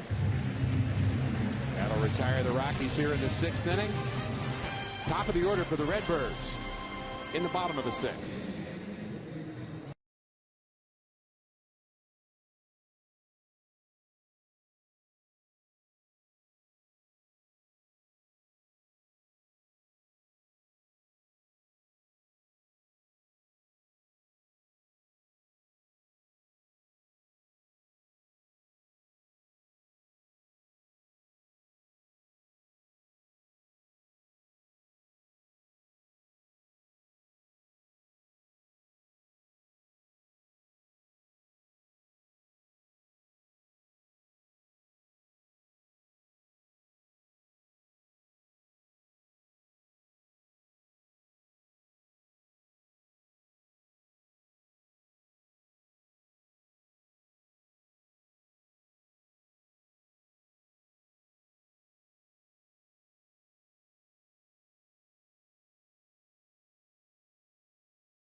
Edgar Renneria, Edmonds, Pujols, Roland, Matheny all have 3 hits in Pittsburgh. Cardinals beat up the Pirates 9-5. How about that? 5 guys with 3 hits. Of course, 32 years ago tonight was the anniversary of Lou Brock's 3,000th hit.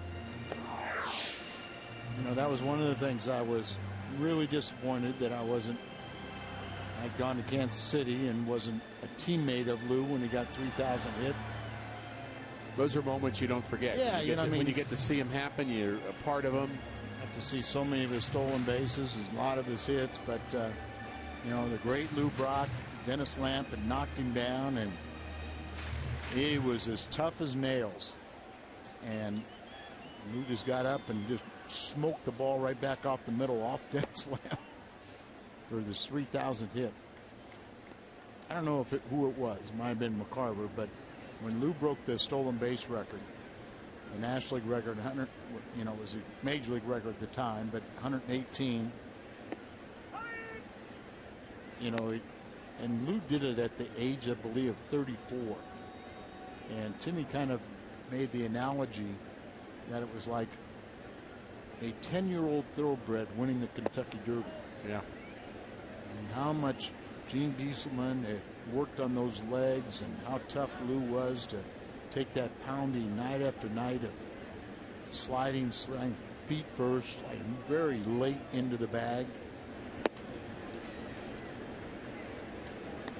Well, you were there to see it, and I saw it in Jupiter, Florida about 3 or 4 years ago when Lou two-hopped the center field fence in a Legends Camp game.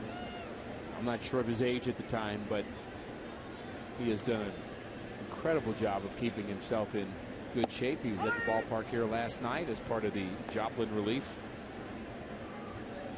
Fund extravaganza we had here on Fox Sports Midwest, and good to see he and Jackie at the ballpark with some folks that spent the whole day with Lou, and they were loving it.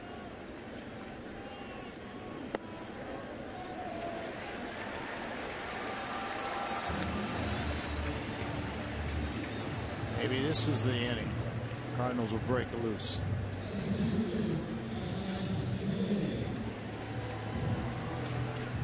John Jay is 1 for 2, singled in the first, bounced out in the third inning. Gotta believe in 5 starts since the All-Star break, Hamill with a 9 ERA hasn't gone deep that many times, so let's get him while he's in there.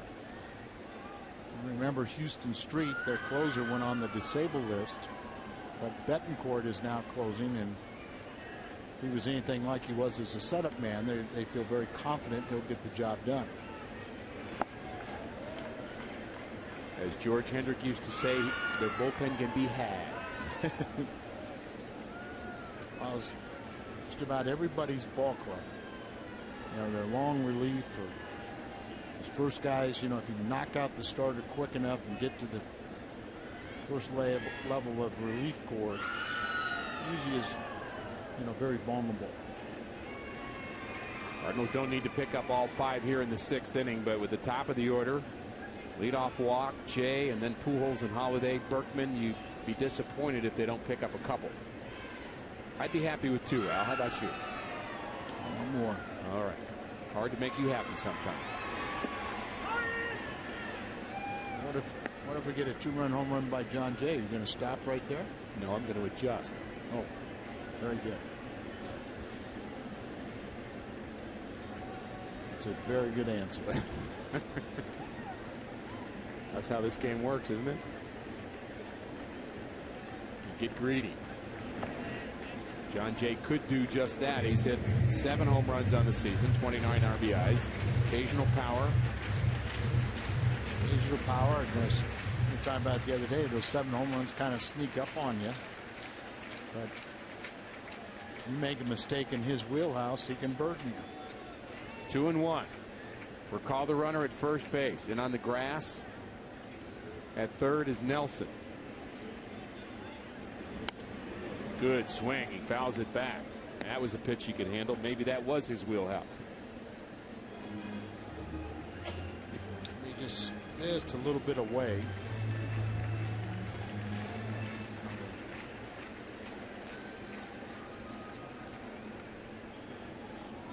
Albert studying for when he gets up there. Doesn't take many moments off, does he? No.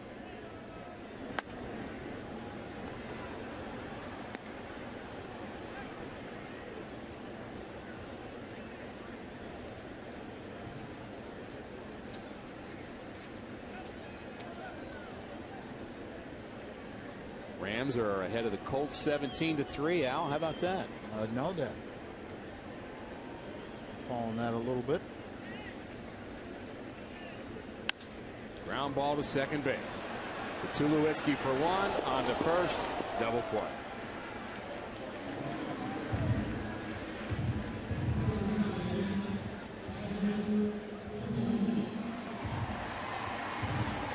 Cardinals have hit into 2 double plays. Holiday lined out. And back in the first, caught Albert trapped. I wanted to send the runners, and so he would have got me too.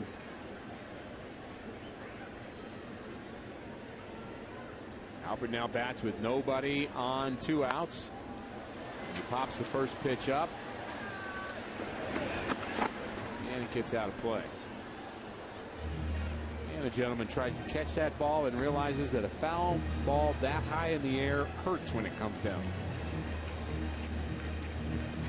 I love the ones that guy's going to catch the ball in the last second. They pull their hands back and then they let it hit their wife or hit somebody. Well, the guy in the blue shirt, the guy about 5 people away ends up with the ball, and the guy that's got the sore hands is in the row behind him.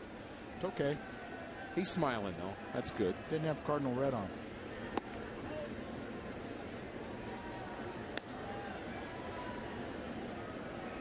Another just perfect night. Now beautiful skies here. Temperatures right around 80 at game time.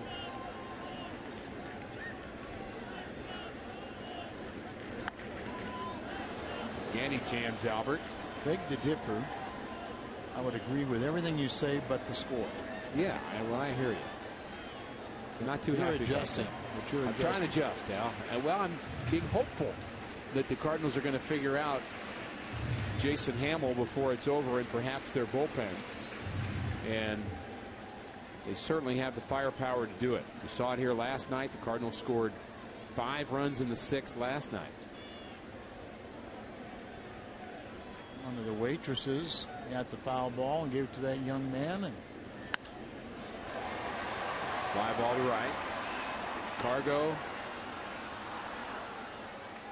settles under it. Disappointing inning for the Redbirds. On to the 7th.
We are proud to wear these pins during our 2011 MLB on Fox Sports Midwest season to support Stand Up to Cancer and their work to fund groundbreaking research that helps accelerate treatment to patients. For more information, please visit standuptocancer.org/Fox Sports. 5-0 Rockies. Second inning of work for Mark Zebchinski. Ball 1 to Dexter Fowler. Fowler has walked twice, and he scored once. Not the guy you want to walk. No. Garcia picked him off in the first inning to avoid further damage there, but the home run by Carlos Gonzalez following a Fowler walk was trouble in the 3rd. And Fowler's walk followed Eric Young Jr.'s walk, counting for the 3 runs. Fowler has been much better since returning from the minor leagues. We saw him quite a bit last year and thought, well, here's a guy that's got some talent, but he just has had trouble putting it all together. And they say he's playing the best center field, and really he's doing the most with the bat he's done since he's been a Rocky since the recall. Not much power, but does have 32 RBIs. A lot of times leading off. Does have 11 triples.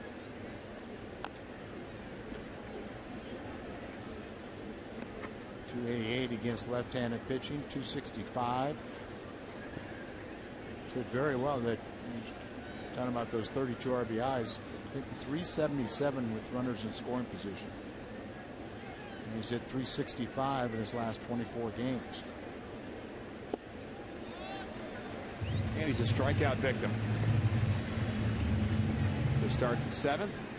First strikeout for Zepchinski.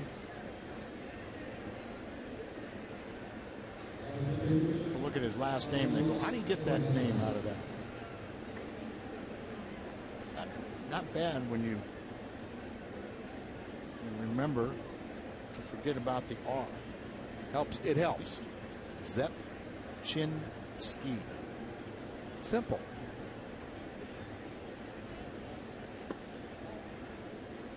Facing his first left-handed batter of the night in Carlos Gonzalez. Remember, he kept lefties to a 164 average with just 3 extra base hits this year. It's interesting, as good as he was against left-handers, Toronto was using him more extensively. Pitch an inning, maybe even more than that. And that's how the Cardinals wanted him. And he'd been a starter, but when he was the only lefty in the pen, we found him in situations where he's coming in just to pitch to Prince Fielder, and then all of a sudden maybe he was trying to be a little bit too fine, and he was walking some guys, and it just didn't seem like that role as just a specific specialist for one batter was really suiting him. Yeah, I agree with you, because his first time out, remember, he faced a couple left-handers, and then he pitched his second inning, and it was all right-handers, and he struck out a total of 4. And we said, wow, look at this kid. But then when we saw him as the specialist role, it wasn't quite the same. And now with the signing of Arthur Rhodes, he can be the specialist, and Mark can be, a multiple innings guy, which is a very important role, and one that really the Cardinals aren't confident that they would like to have somebody down there. A lot of experience there. Arthur Rhodes on the right, Octavio Dotel on the left. Talked to Arthur today, 41, about 19 years in the big leagues. Those two have covered a lot of teams too, haven't they? Yeah, and Dotel's a couple years younger, but not much. Pujols takes it himself, hustling all the way as Carlos Gonzalez. You like to see that.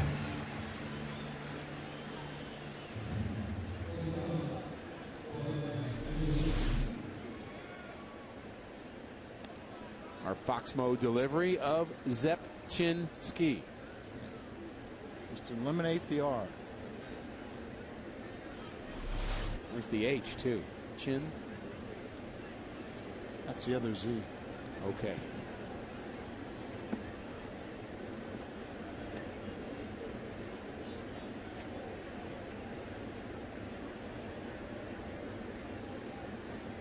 Tulowitzki used to be hard to say too until he became such a household name in this game. Isn't that the truth?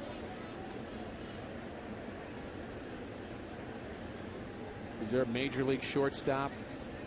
I have to think about this for a second. Major league shortstop you would prefer on your team other than Troy Tulowitzki? If you were starting from scratch, you could take any shortstop in baseball. Who would you take? I'd take him. Yeah, I think so too.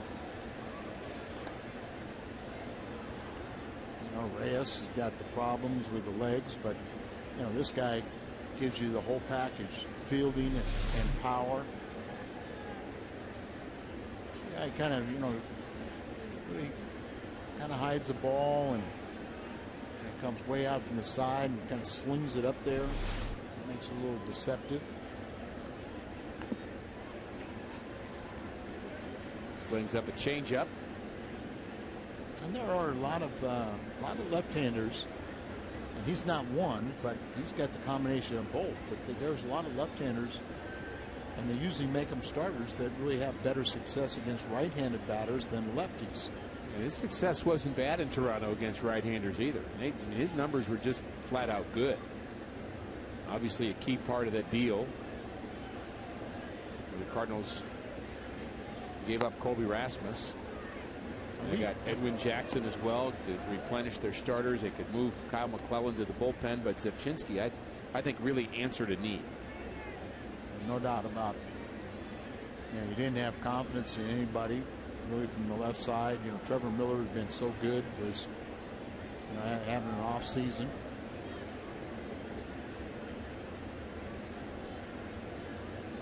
The 2-2 to Tulowitzki. It wasn't that easy to say. Pretty easy to catch, though. Time to stretch. Cardinals need some runs.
Exclusive collection brought to you by the Cardinals and Budweiser, available to 25,000 fans ages 21 and up. Saturday, September 3rd.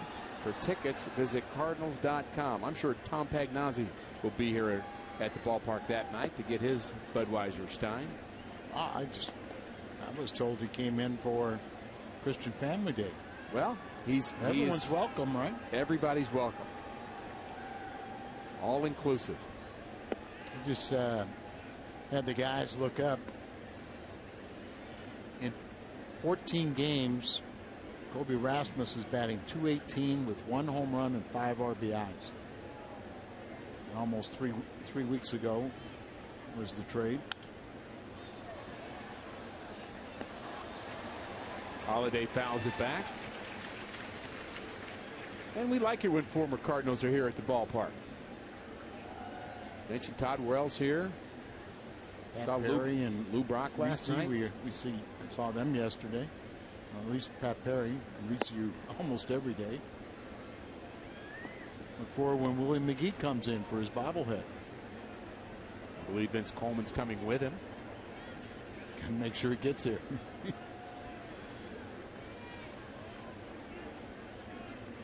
Willie is such a reluctant star, isn't he? Yeah. Swing and a miss. Big swing from Holiday.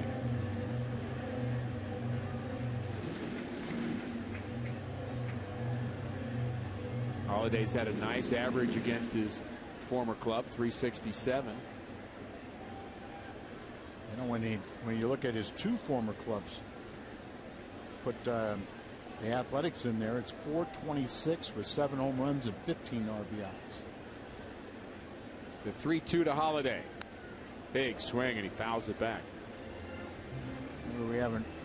Remember Gonzalez, Cargo out there in right field was the compensation for Holiday going to Oakland.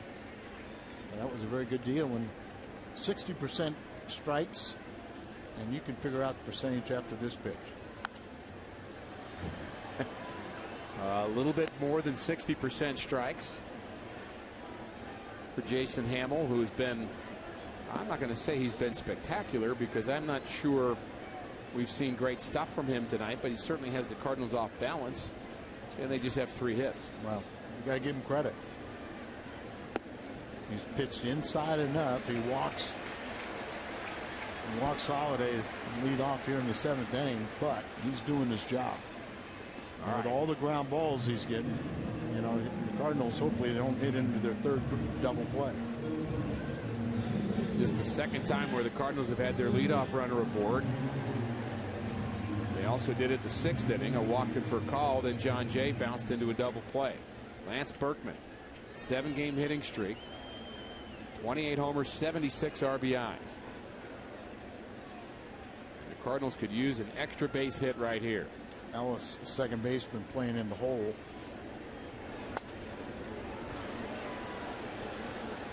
Sure has jammed a lot of Cardinals. You think about the right-handers, Berkman or Holiday and Pujols. You just think of a lot of those swings. So I guess I will give him some credit. Yeah, I mean, he's made a lot of good pitches inside to the big guys.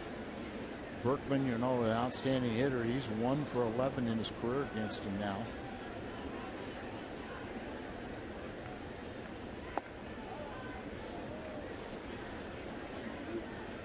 The floating strike zone, he's made the best of it.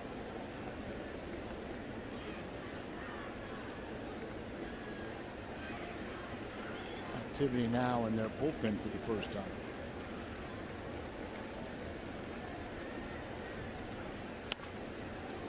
Ground ball. Does it get up the middle? Yes, it does. Holiday around second. Bad back and all. Heads to third. Berkman finds a hole. Didn't hit it very hard, but hit it in the right spot.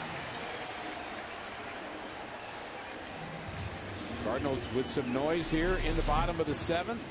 Well, you couldn't even see the second baseman. He was playing in the hole, so the ball bounced up the middle, and he never could recover to get the soft grounder. Holiday safe at third, safe and secure in New York Live. I looked at where Ellis was playing when Berkman came up and thought we might have a chance. There's Bob Apodaca, outstanding pitching coach, a pitcher with the Mets during his heyday. Righty and a lefty working. They have 2 left-handers, Brothers and Reynolds.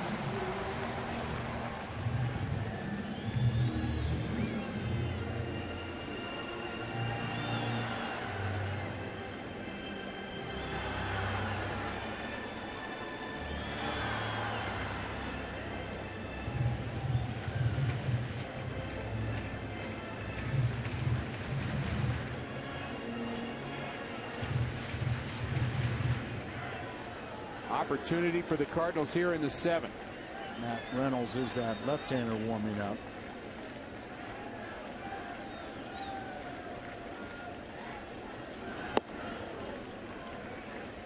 And Apodaca's first career start in 1974. He beat Gibson 5-3.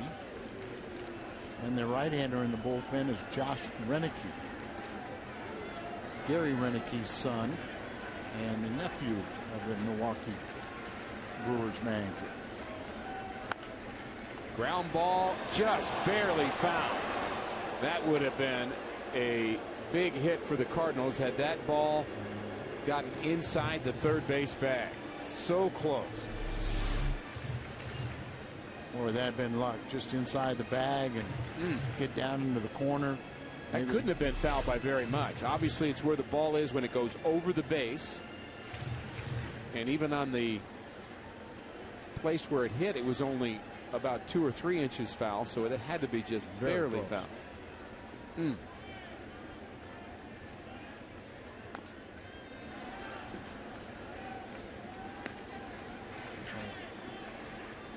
David Freese had 3 RBIs last night. Really, in his brief injury-plagued career, has really demonstrated to be a good RBI man. Well, you hate to say brief and injury-packed, but boy, we'd love to see a healthy season from him. How about a base hit in the right center field gap for David Freese? We've seen that before. The 1-2 is instead the third to first move and the obligatory booze.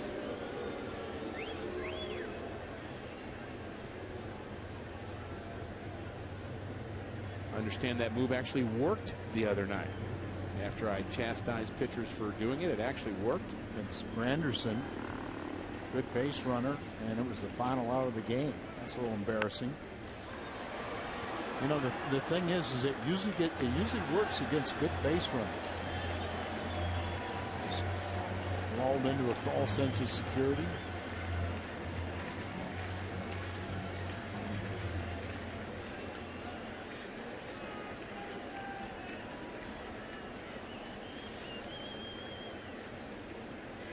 Rally caps in place. 1-2 to David Freese. The pitch. Check swing. Over the Cardinal dugout.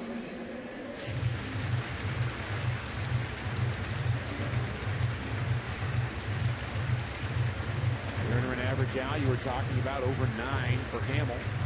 See right there in the end, Hamill. Joel Pinheiro, the former Cardinal, almost 14. Barry Zito, boy.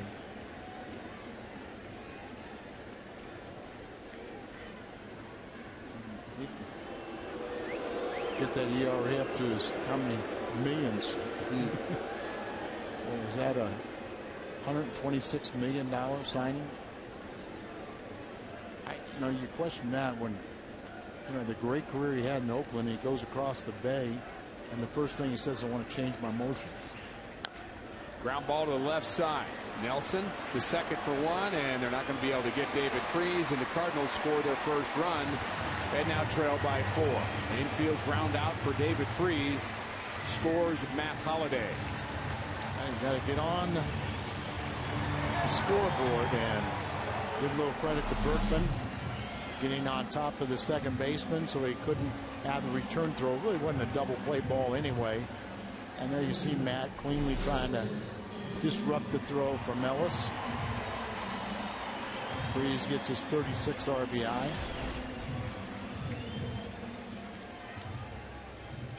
Cardinals would certainly like more here in the 7th.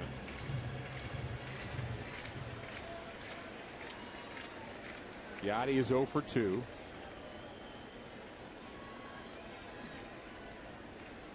Short lead for Freese. Wild swing for Yachty. Looking fastball and got an off-speed pitch. Pitch count for Hamill now at 112. Had him a little bit on the ropes in the first inning, but the line drive double play got him out and maybe got his confidence after that. That's a good point. Settled in, didn't he? Really did. And I mean, a lot of ground balls. And there's a line drive. And he was almost out at second base. David Freese. And he might have been. I mean, it's a close call. Yeah. I don't think David Freese had any inkling how close that was to second base. The force out. Yachty, we see so many of his hits, just a perfect pitch away to line to the opposite field. And Cargo with that great throwing arm. Watch this. As he comes up and fires, and David Freese going standing up into second base. It's a force play, and he almost. I mean, if they wouldn't run him out, he really wouldn't have had much defense. He sure wouldn't. Cardinals not done here in the 7th. They get into the Rockies bullpen.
Josh Renicky.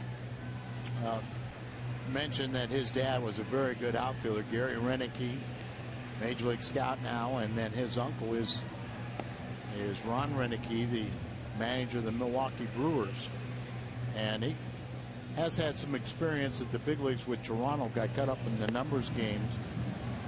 Picked up by Colorado.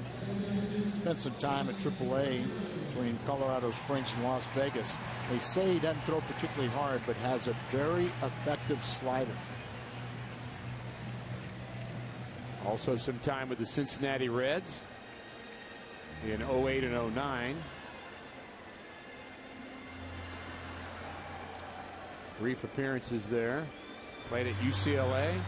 Picked up holds in each of his last 2 outings, and good stat, he's retired the first batter all 3 games he's appeared in.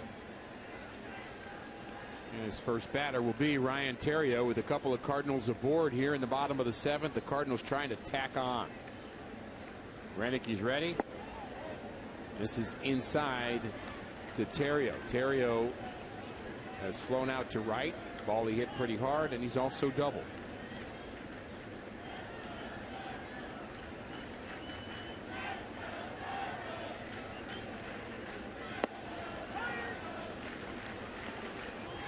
Starts him off a couple fastballs. Pretty decent right there on the velocity, too. Yeah. 93, 94. A little more than just okay velocity with a great slider. As his sign.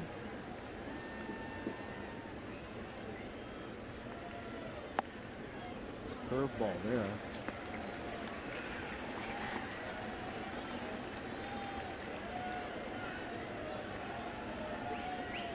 Sometimes hitters try to get 2 strikes and set you up with your out pitch, and they don't get there. We're confident if he gets another fastball that Theriot could maybe hit it hard someplace. He gets an off-speed pitch and a good one. That was the slider. Evens the count at 2. Theriot at 272. Very good season with the bat. Playing time cut down some since Furcal has joined the Redbirds.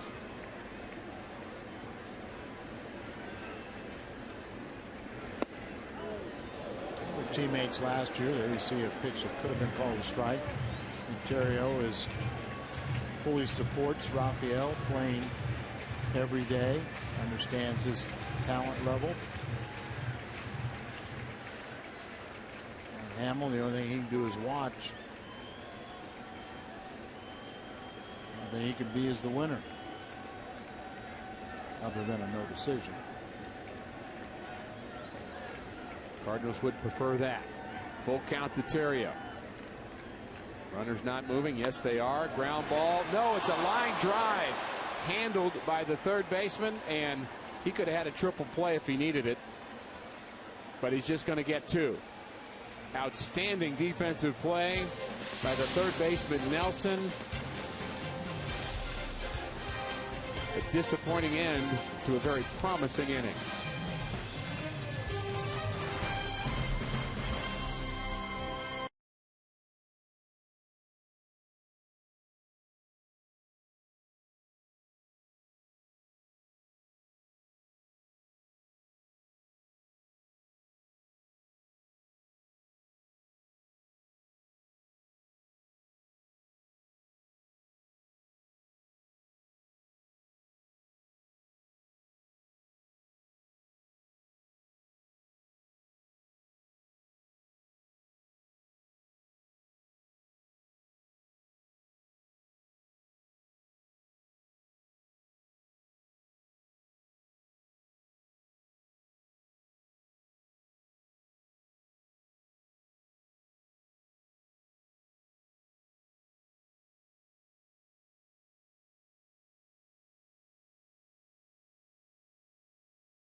Great times are waiting. Grab some buds. By Bank of America, where ATM deposits are as easy as an infield fly. No deposit slip, no envelope with Bank of America. Member FDIC. And by AT&T. Beautiful night in St. Louis. Cardinals trail by 4 through 7 innings of play. Mark Zepchinski out for his 3rd inning of work. The Cardinals scored a run in the 7th inning, but could have had a lot more. 3 double plays they've hit into the Cardinals, and 2 times it was line drives. And the runner's moving. There's a strike to Todd Helton. That ball that Theriot hits to end the 7th inning gets past the 3rd baseman. Cardinals had both runners moving. They'd have scored. We're looking at 5-3. Yeah, I mean, it's took a very nice play by Chris Nelson to get to that ball, catch it, and then double up Freeze.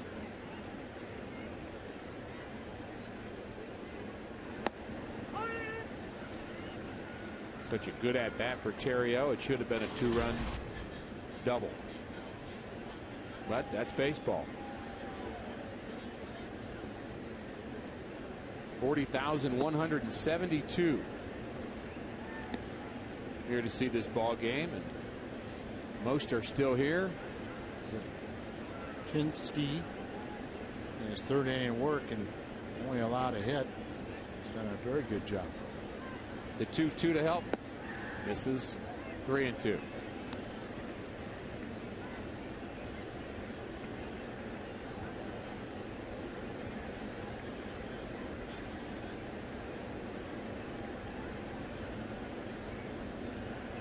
The 3-2. This is low. Well, he's not happy with that for sure. His spot is first up, and might have committed the ultimate sin of thinking the Cardinals were going to pinch hit for him and relax a little mentally, and you get into trouble. Boggs will get up now, and he had been up, as if the Cardinals would have extended that inning, he was going to be pitching here in the 8th. Line drive to right. Berkman on the move, makes the play. About belt high. Out number 1. This is a good example of how the communication works. Tony La Russa calls the bullpen coach, Derek Lilliquist, and he relays the message to Boggs. And Boggs didn't really rush to get up the throw because, as you said, he'd already been throwing. He was loose. So Derek is watching the game, knowing the situation, informing Boggs what he needs to know. And that's probably something that, you know, Boggs, a former minor league starter, he's learned that role that, okay, you get loose, but you don't get all the way loose. You get to the point where, you know, your 8 warm-up tosses when you are called in the game will get you to the final point, you know, because you don't want to leave it all in the bullpen. And a lot of starters, when they first go to the bullpen, they just overthrow.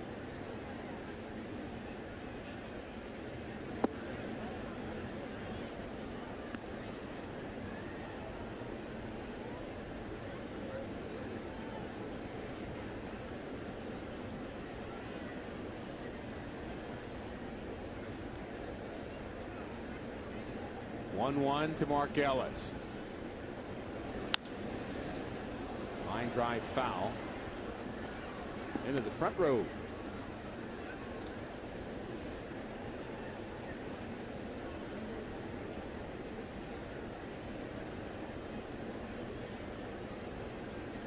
Cardinals haven't had a lot of opportunities offensively. They had one in the 1st.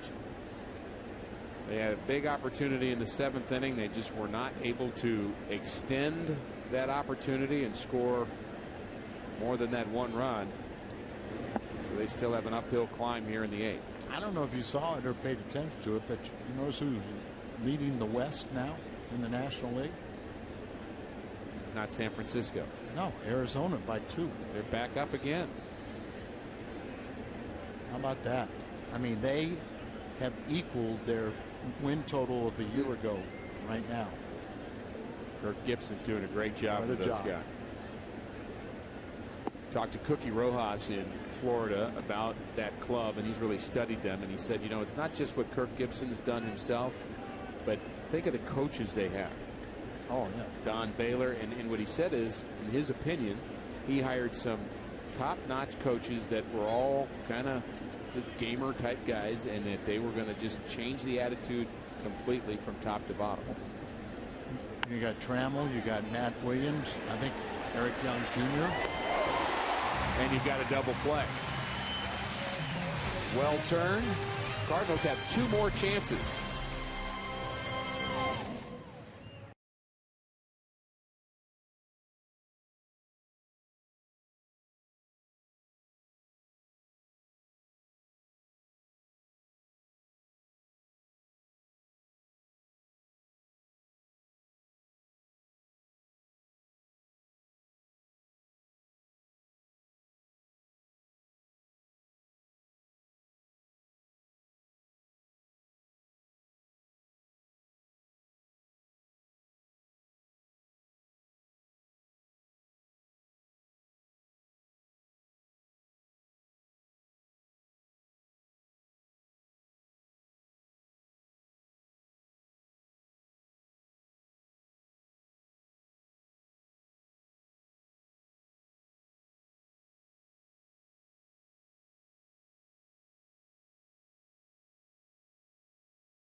Game recap. Al's going to hit all those buttons. That's Al's finger there.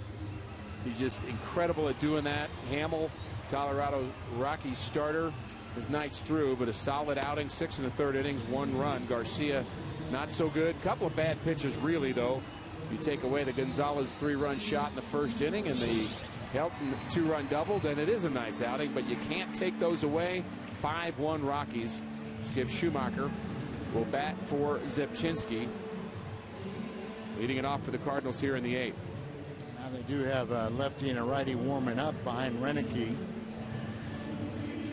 They got the final out of the 7th inning, and now that Schumacher's been announced, they'll make a pitching change. They'll go bring in the lefty, Reynolds.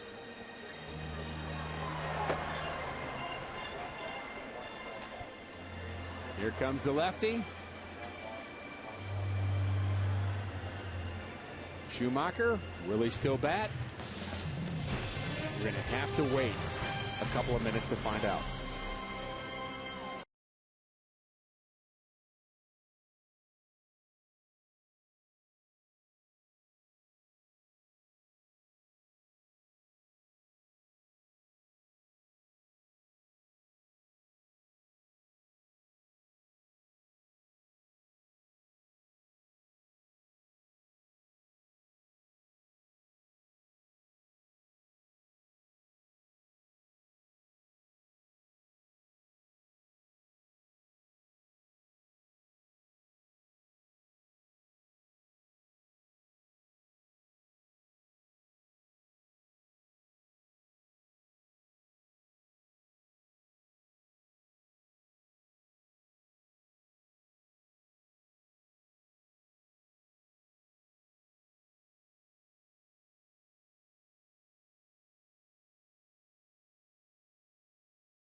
without the express written consent of the St. Louis Cardinals. Matt Reynolds, appearance number 58, up among the league leaders in that department. He's been very effective. He's got 17 holds. Really effective against lefties and righties. This year, lefties have actually hit a little higher, but in his career, he's held lefties to a 216 average. Schumacher does hit against the left-hander. We've already seen Corey Patterson off the bench. Skip Schumacher has actually done a nice job as a pinch hitter. And he's been the hottest hitter since the All-Star break for the Cardinals. There's a line drive to right. And this is going to get over the head of Gonzalez and up against the wall. How about that at-bat for Schumacher? You need that and more, but get the crowd, maybe get back in this a little bit. 6 for 10 now as a pinch hitter. He's just really confident right now and really swinging the bat well. One hops the wall. One thing about Reynolds is they say that, you know, in his 57 appearances this season, he's allowed more than one hit just 4 times and allowed run in just 11 of his 57 outings. Already hit number 1 against Reynolds here in the Cardinals' 8th. He will have for call, and it looks as if we'll see Alan Craig as a pinch hitter for John Jay. He will bat next. And Matt Belisle, another right-hander warming up. Defensively, they swing around a little bit to the right for Furcal in the outfield.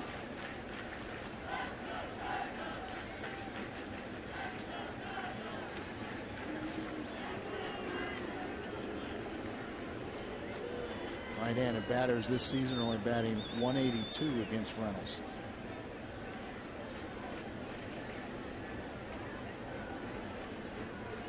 Furcal has had 1 home run from each side of the plate as a Cardinal. This is his natural side, the right side. Usually a little more pop right-handed. Kind of a slap hitter, more left-handed. 1 for 2 with a walk tonight. Good swing, but he fouls it off. The Cardinals again out, not many chances in the middle innings here. But leadoff runner in the 6th, then the double play. Leadoff walk in the 7th, eventually a line into a double play. Now a leadoff double in the 8th. Well, it takes a couple big innings.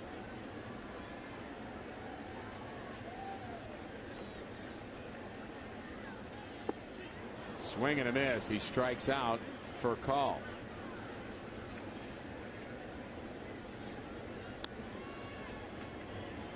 And here is Alan Craig.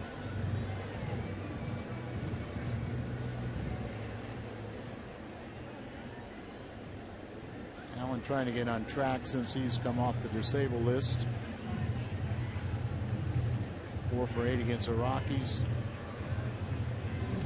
He's 0 for 9 since he came off the disabled list for that fractured knee. And he's going to have to face a right-hander, I would guess. And they get the right-hander Belisle out there. So Jim Tracy, slow walk. Haven't asked for him to signal the bullpen yet.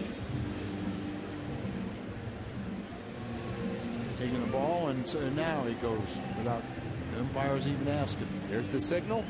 Tracy making another move, and it'll be Belisle, the right-hander, to face Alan Craig, then Pujols, then maybe Holiday.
for Matt Reynolds. Here in the 8th, the Cardinals with a runner at second base and Skip Schumacher. See a 4-to-1 strikeout to walk ratio. More hits than innings pitched. Almost a strikeout per inning. What's interesting to me is he does have 6 wins, which ties him second most among National League relievers. The right-handed batters are batting .328 against him. The lefties are batting .238. Has 25, almost 26% of inherited runners have scored this season, which is the lowest of his career. Good time for Alan Craig to get back in the hit parade. Lyle, a nice year last year. 76 appearances out of the bullpen. Nice earned run average under 3. He also played for the Cincinnati Reds. Yeah. And Tracy was telling me he grew up about 20 miles from the ballpark in Cincinnati. Same hometown as the old lefty Joe Nuxhall. Late swing by Craig, who is 0 for his last 9 after missing 54 games with a fractured right kneecap on a collision with a wall in Houston. Good numbers against Colorado. He was hitting .336 before that injury. Now 0 for 9. It's dropped him to .316.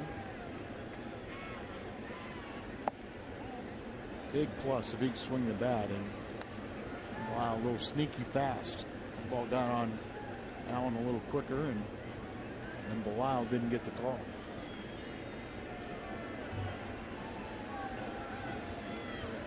Giving him the gap a little bit in right center field. That is his power stroke.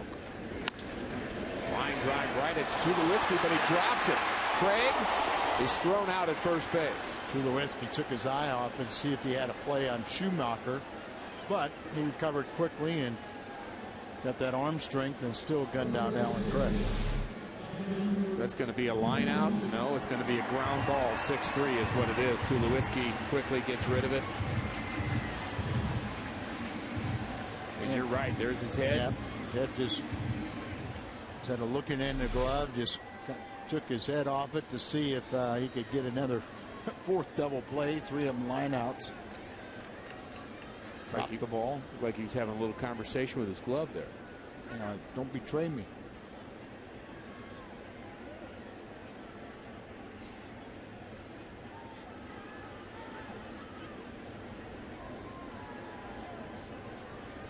Last hope in the 8th inning is Albert Pujols.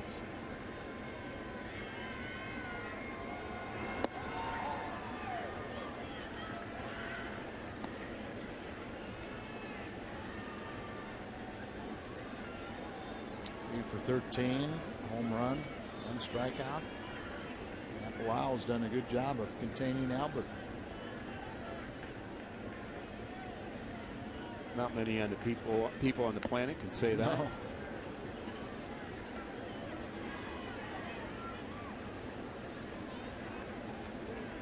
I mentioned that that one delivery all got on Alan Craig a little quicker than he thought.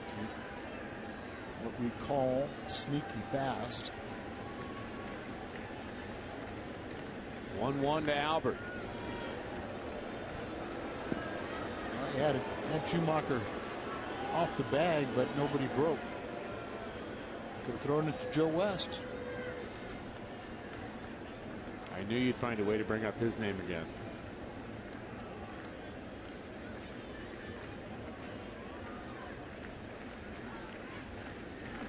Swing and a miss. Bring him up. 94, but it's a sneaky fast, and then you see the ball is several inches inside as they've been in good downward action. Good movement.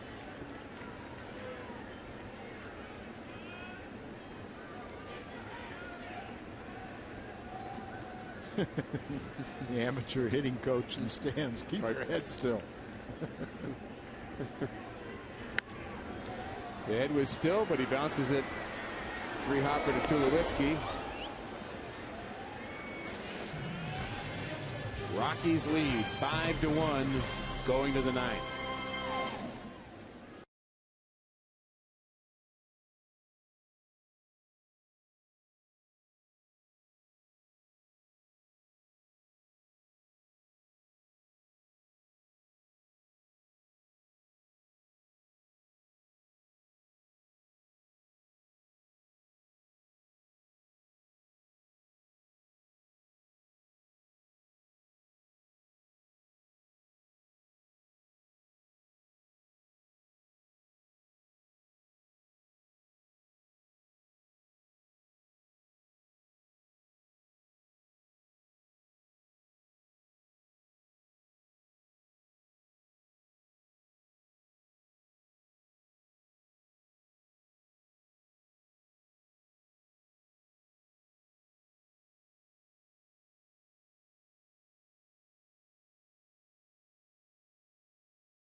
Go to the ninth in St. Louis. Coming up after the game on the post-game edition of Missouri Lottery Cardinals Live, Pat Paris and Lil Dunk are at the Stadium Sports Bar and Grill.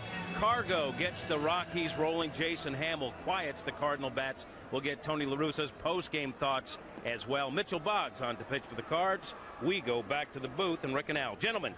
Thanks, Cat. Great job again today, and look forward to hearing you on the post-game. Mitchell Boggs, appearance number 40. See the numbers for Boggsy. Pitched a scoreless inning Wednesday, but allowed a couple inherited runners to score. That's something he's been very good. Now, even with those 2 that scored, it's only 3 that have scored in 14 inherited runners. And Nelson made the biggest defensive play of the game. Line drive they dove for and turned into a double play.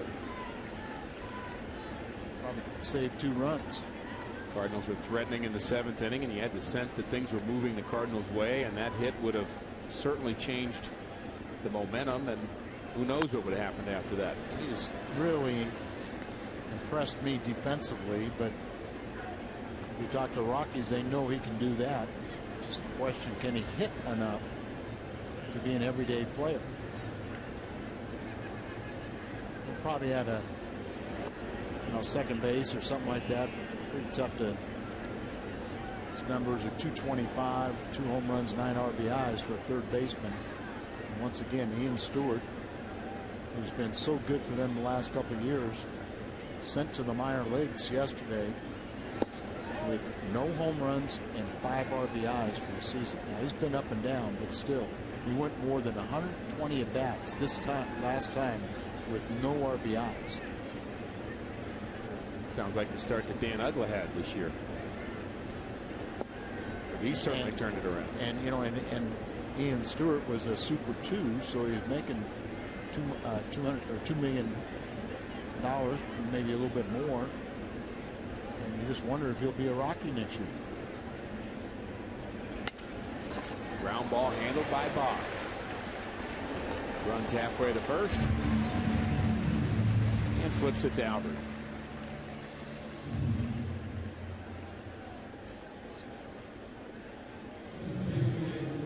Seth Smith going to be one of your speakers after the game, right? He will be speaking at the Christian Day immediately following the game, along with a number of Cardinal players. Seth Smith having a nice year at the plate. Had some big home runs against the Cardinals as well, 12 on the season. Had a couple of home runs in a game in Cincinnati this week. Rockies split with the Reds before coming here. But after that first night here, Al, last night, you had the sense that this was a club that the Cardinals could potentially sweep. Not that you can just show up and do it. You've got to go out and get it done. But the way the pitching matchups were, you just thought it was a possibility. Sure. And it still is. And they're a good ball club. And as you said, there still is a chance. Betancourt, who had been their setup man, is now their closer now that Houston Street's on the disabled list. But the Cardinals got their work cut out for them. There again, too, there's plenty of time if you just keep on winning series.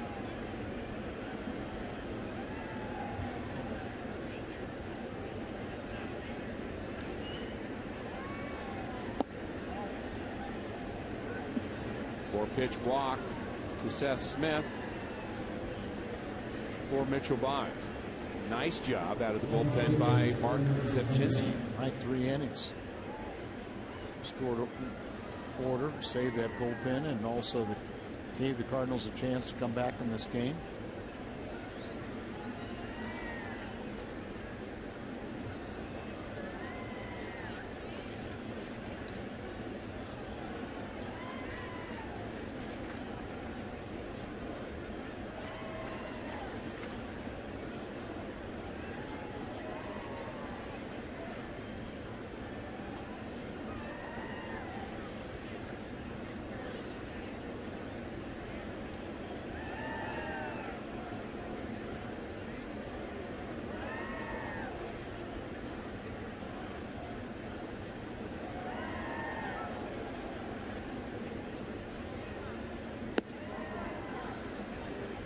5 balls in a row from Mitchell Boggs. Smith has 5 stolen bases. The runner at first. You wouldn't think he'd be going here. 5-1 lead, but you never know. Where the game's played today. Why not? Oh, I wouldn't be mad at him if he went. Let's put it that way. Well, you know, I mean, a grand slam could still tie you.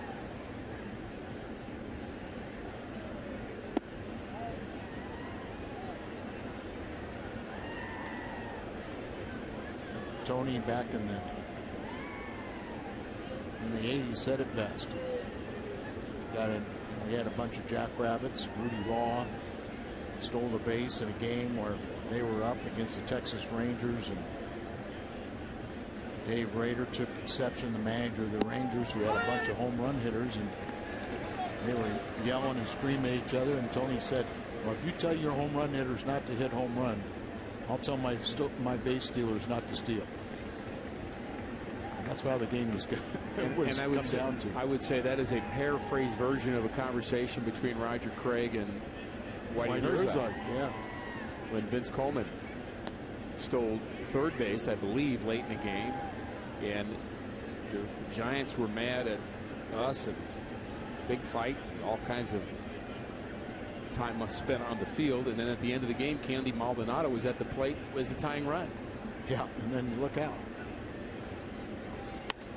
Jam shot. Call is back, and he's not going to get it. Holiday almost picks off Smith at second base.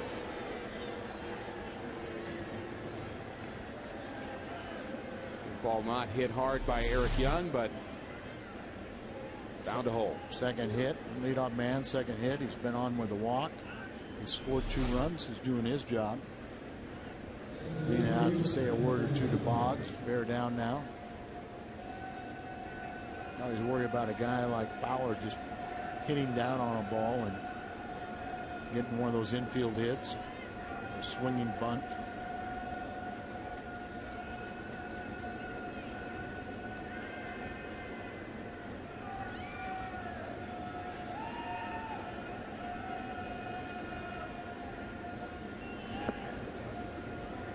And this is the frustrating reality of Mitchell Boggs from time to time, is he can be so good and so nasty, but there are times where he just does not have command. And sometimes pitching inconsistently may affect his command a little bit, but it's really concentration. Fly ball to left. Holiday circles a bit. Now number 2.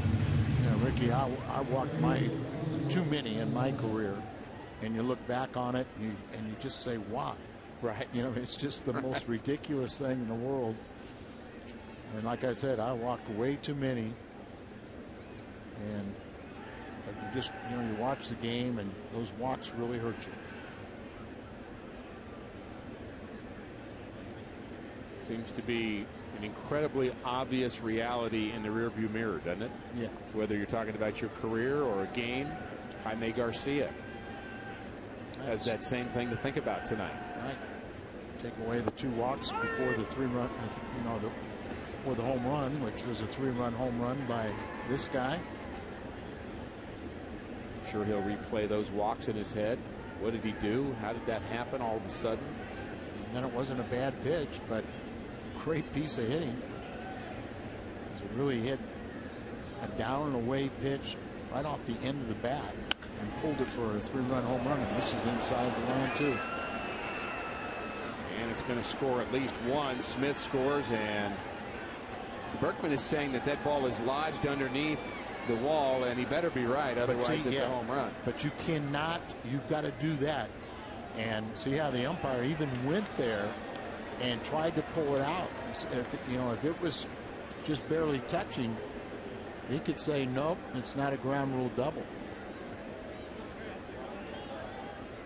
But if it is lodged underneath there, you, as an outfielder, you run over and you raise your hands like Berkman did, signifying that, I can't get to it. I'd have to take an extra effort to dislodge that ball. So by lifting his hands. That's knowing the ground rules. Yeah. Smart. And it's a good thing because Gonzalez was home by the time the umpire got out there. And credit Gonzalez. He's hustled all day today. Yeah, he's been throwing to every base. He's been running every ball out hard. I mean, I really like what I've seen out of Gargo. No doubt about it. When you remember that ground ball to Albert Pujols and made it a real close play, just hustling. Never embarrass yourself when you hustle, do you? Agreed. 4 RBIs for Gargo.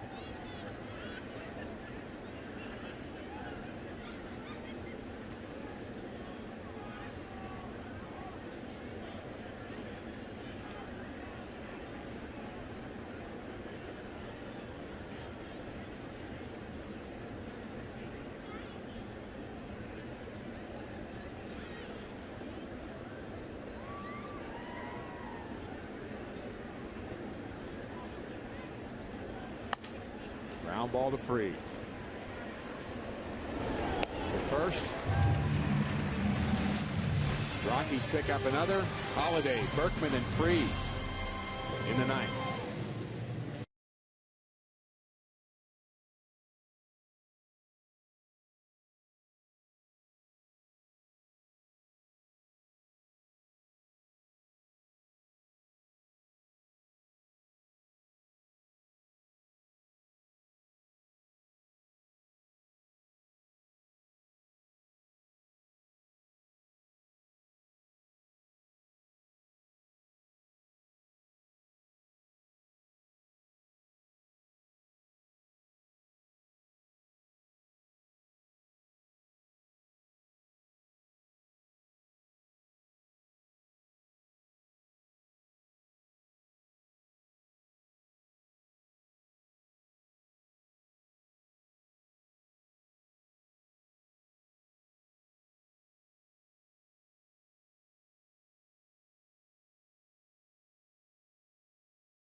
Carlos Gonzalez. What a night. 3-run home run. Also added a double, 4 RBIs. Rockies lead 6-1. They've had 3 extra base hits in this game, and they all produced runs.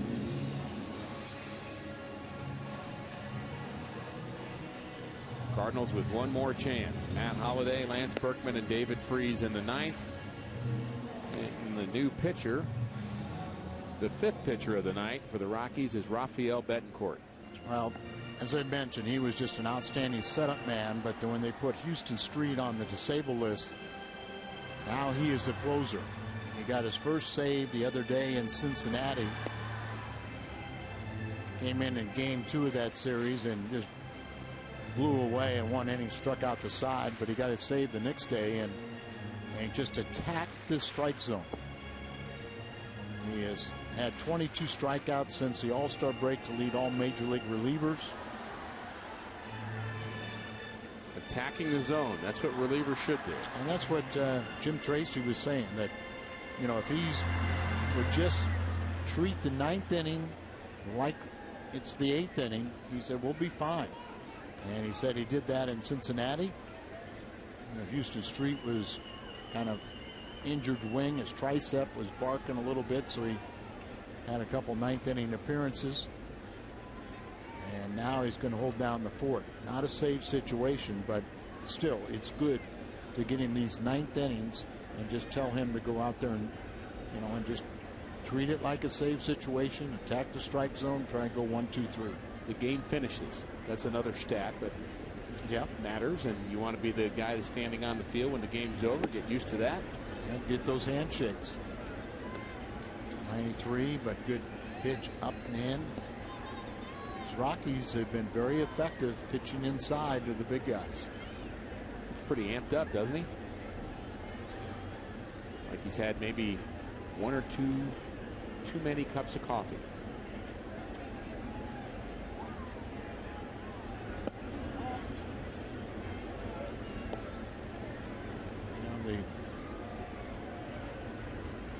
Amphetamines are now banned in baseball, but with the Red Bulls and all the other things, and as you said, the old-fashioned coffee pot, just loving the game will get your adrenaline going. It's the way it should be. A couple of close pitches. He didn't like either of those calls. 2-1 to Holiday. Holiday is 0 for 2. He walked and scored in the 7th inning. Cardinals down to their last 3 outs, batting in the bottom of the 9th inning, trailing by 5. It's really hard for these hitters to understand what the strike zone is.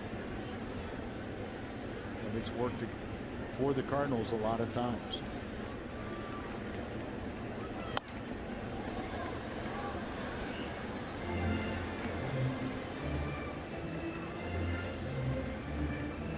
Edwin Jackson pitches tomorrow night.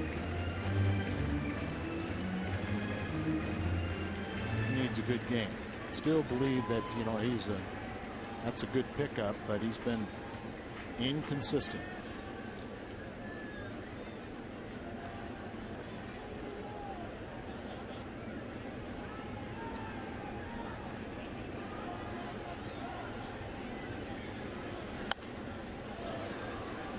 We talked about all the positive numbers going the Cardinals' way, and perhaps the one that was not so positive was Garcia's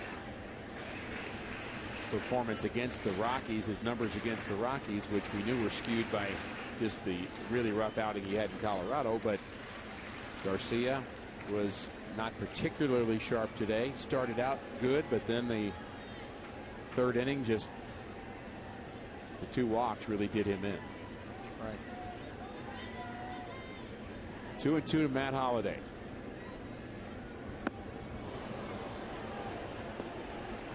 Pitches down, and then you change the eye level and you get him to chase a pitch out of the strike zone.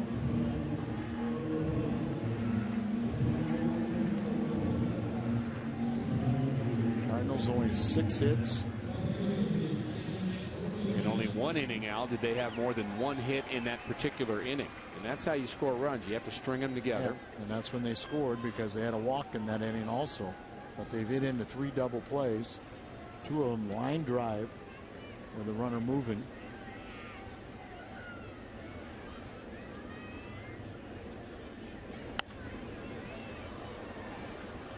Betancourt had 8 previous years in the big leagues. 6 with Cleveland, 2 his 3rd year with Colorado.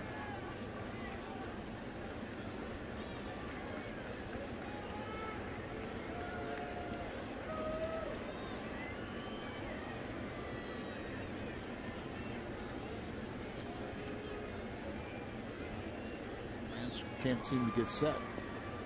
Comfortable in the box. A reminder, the Milwaukee Brewers shut out the Pirates in Milwaukee this afternoon, 1-0. A loss would drop the Cardinals to 5 games back. And that is 1 out away from being a reality as Berkman pops out.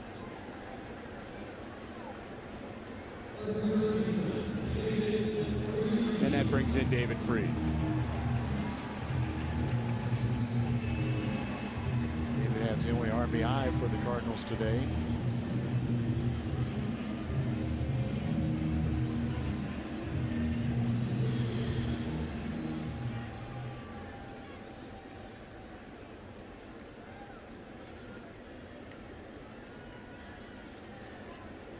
Even if Cardinals are not able to pull some miracle out of the hat here today, they'll still have a chance to win the series tomorrow night before heading to Pittsburgh.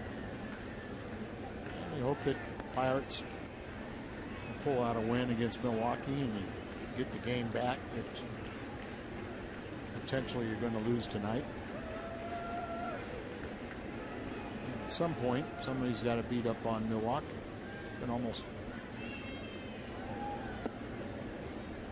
16, 17 games where they've only lost twice, both of them to the Cardinals, but a lot of quality starts in those games. Oh yeah, and that's what it takes. You got to take you that starting pitching. Monday, Tuesday, and Wednesday, the Cardinals will be in Pittsburgh after tomorrow's game, and there's still seats available for tomorrow's game. Actually, some great values, so go to Cardinals.com to check for those. Fun weekend in Chicago. After an off day on Thursday, Cubs on Friday, Saturday, and Sunday. I wonder if anybody will show up. I would suspect they will. And back home, the Dodgers and the Pirates again. Cardinals down to their last strike. 6-1 in the ninth. Betancourt strikes out David Freese, and this ball game is over. Gonzalez, plenty of offense for Colorado, Al, and just not enough from the Cardinals side. Well, the Cardinals just going to have to put together a better effort, and you know they gave the effort. It's just better results offensively to go along with better pitching. But it's a good ball club too that was supposed to be one of the best in the West, and they've had a disappointing season, but they're proud of themselves tonight. Hamill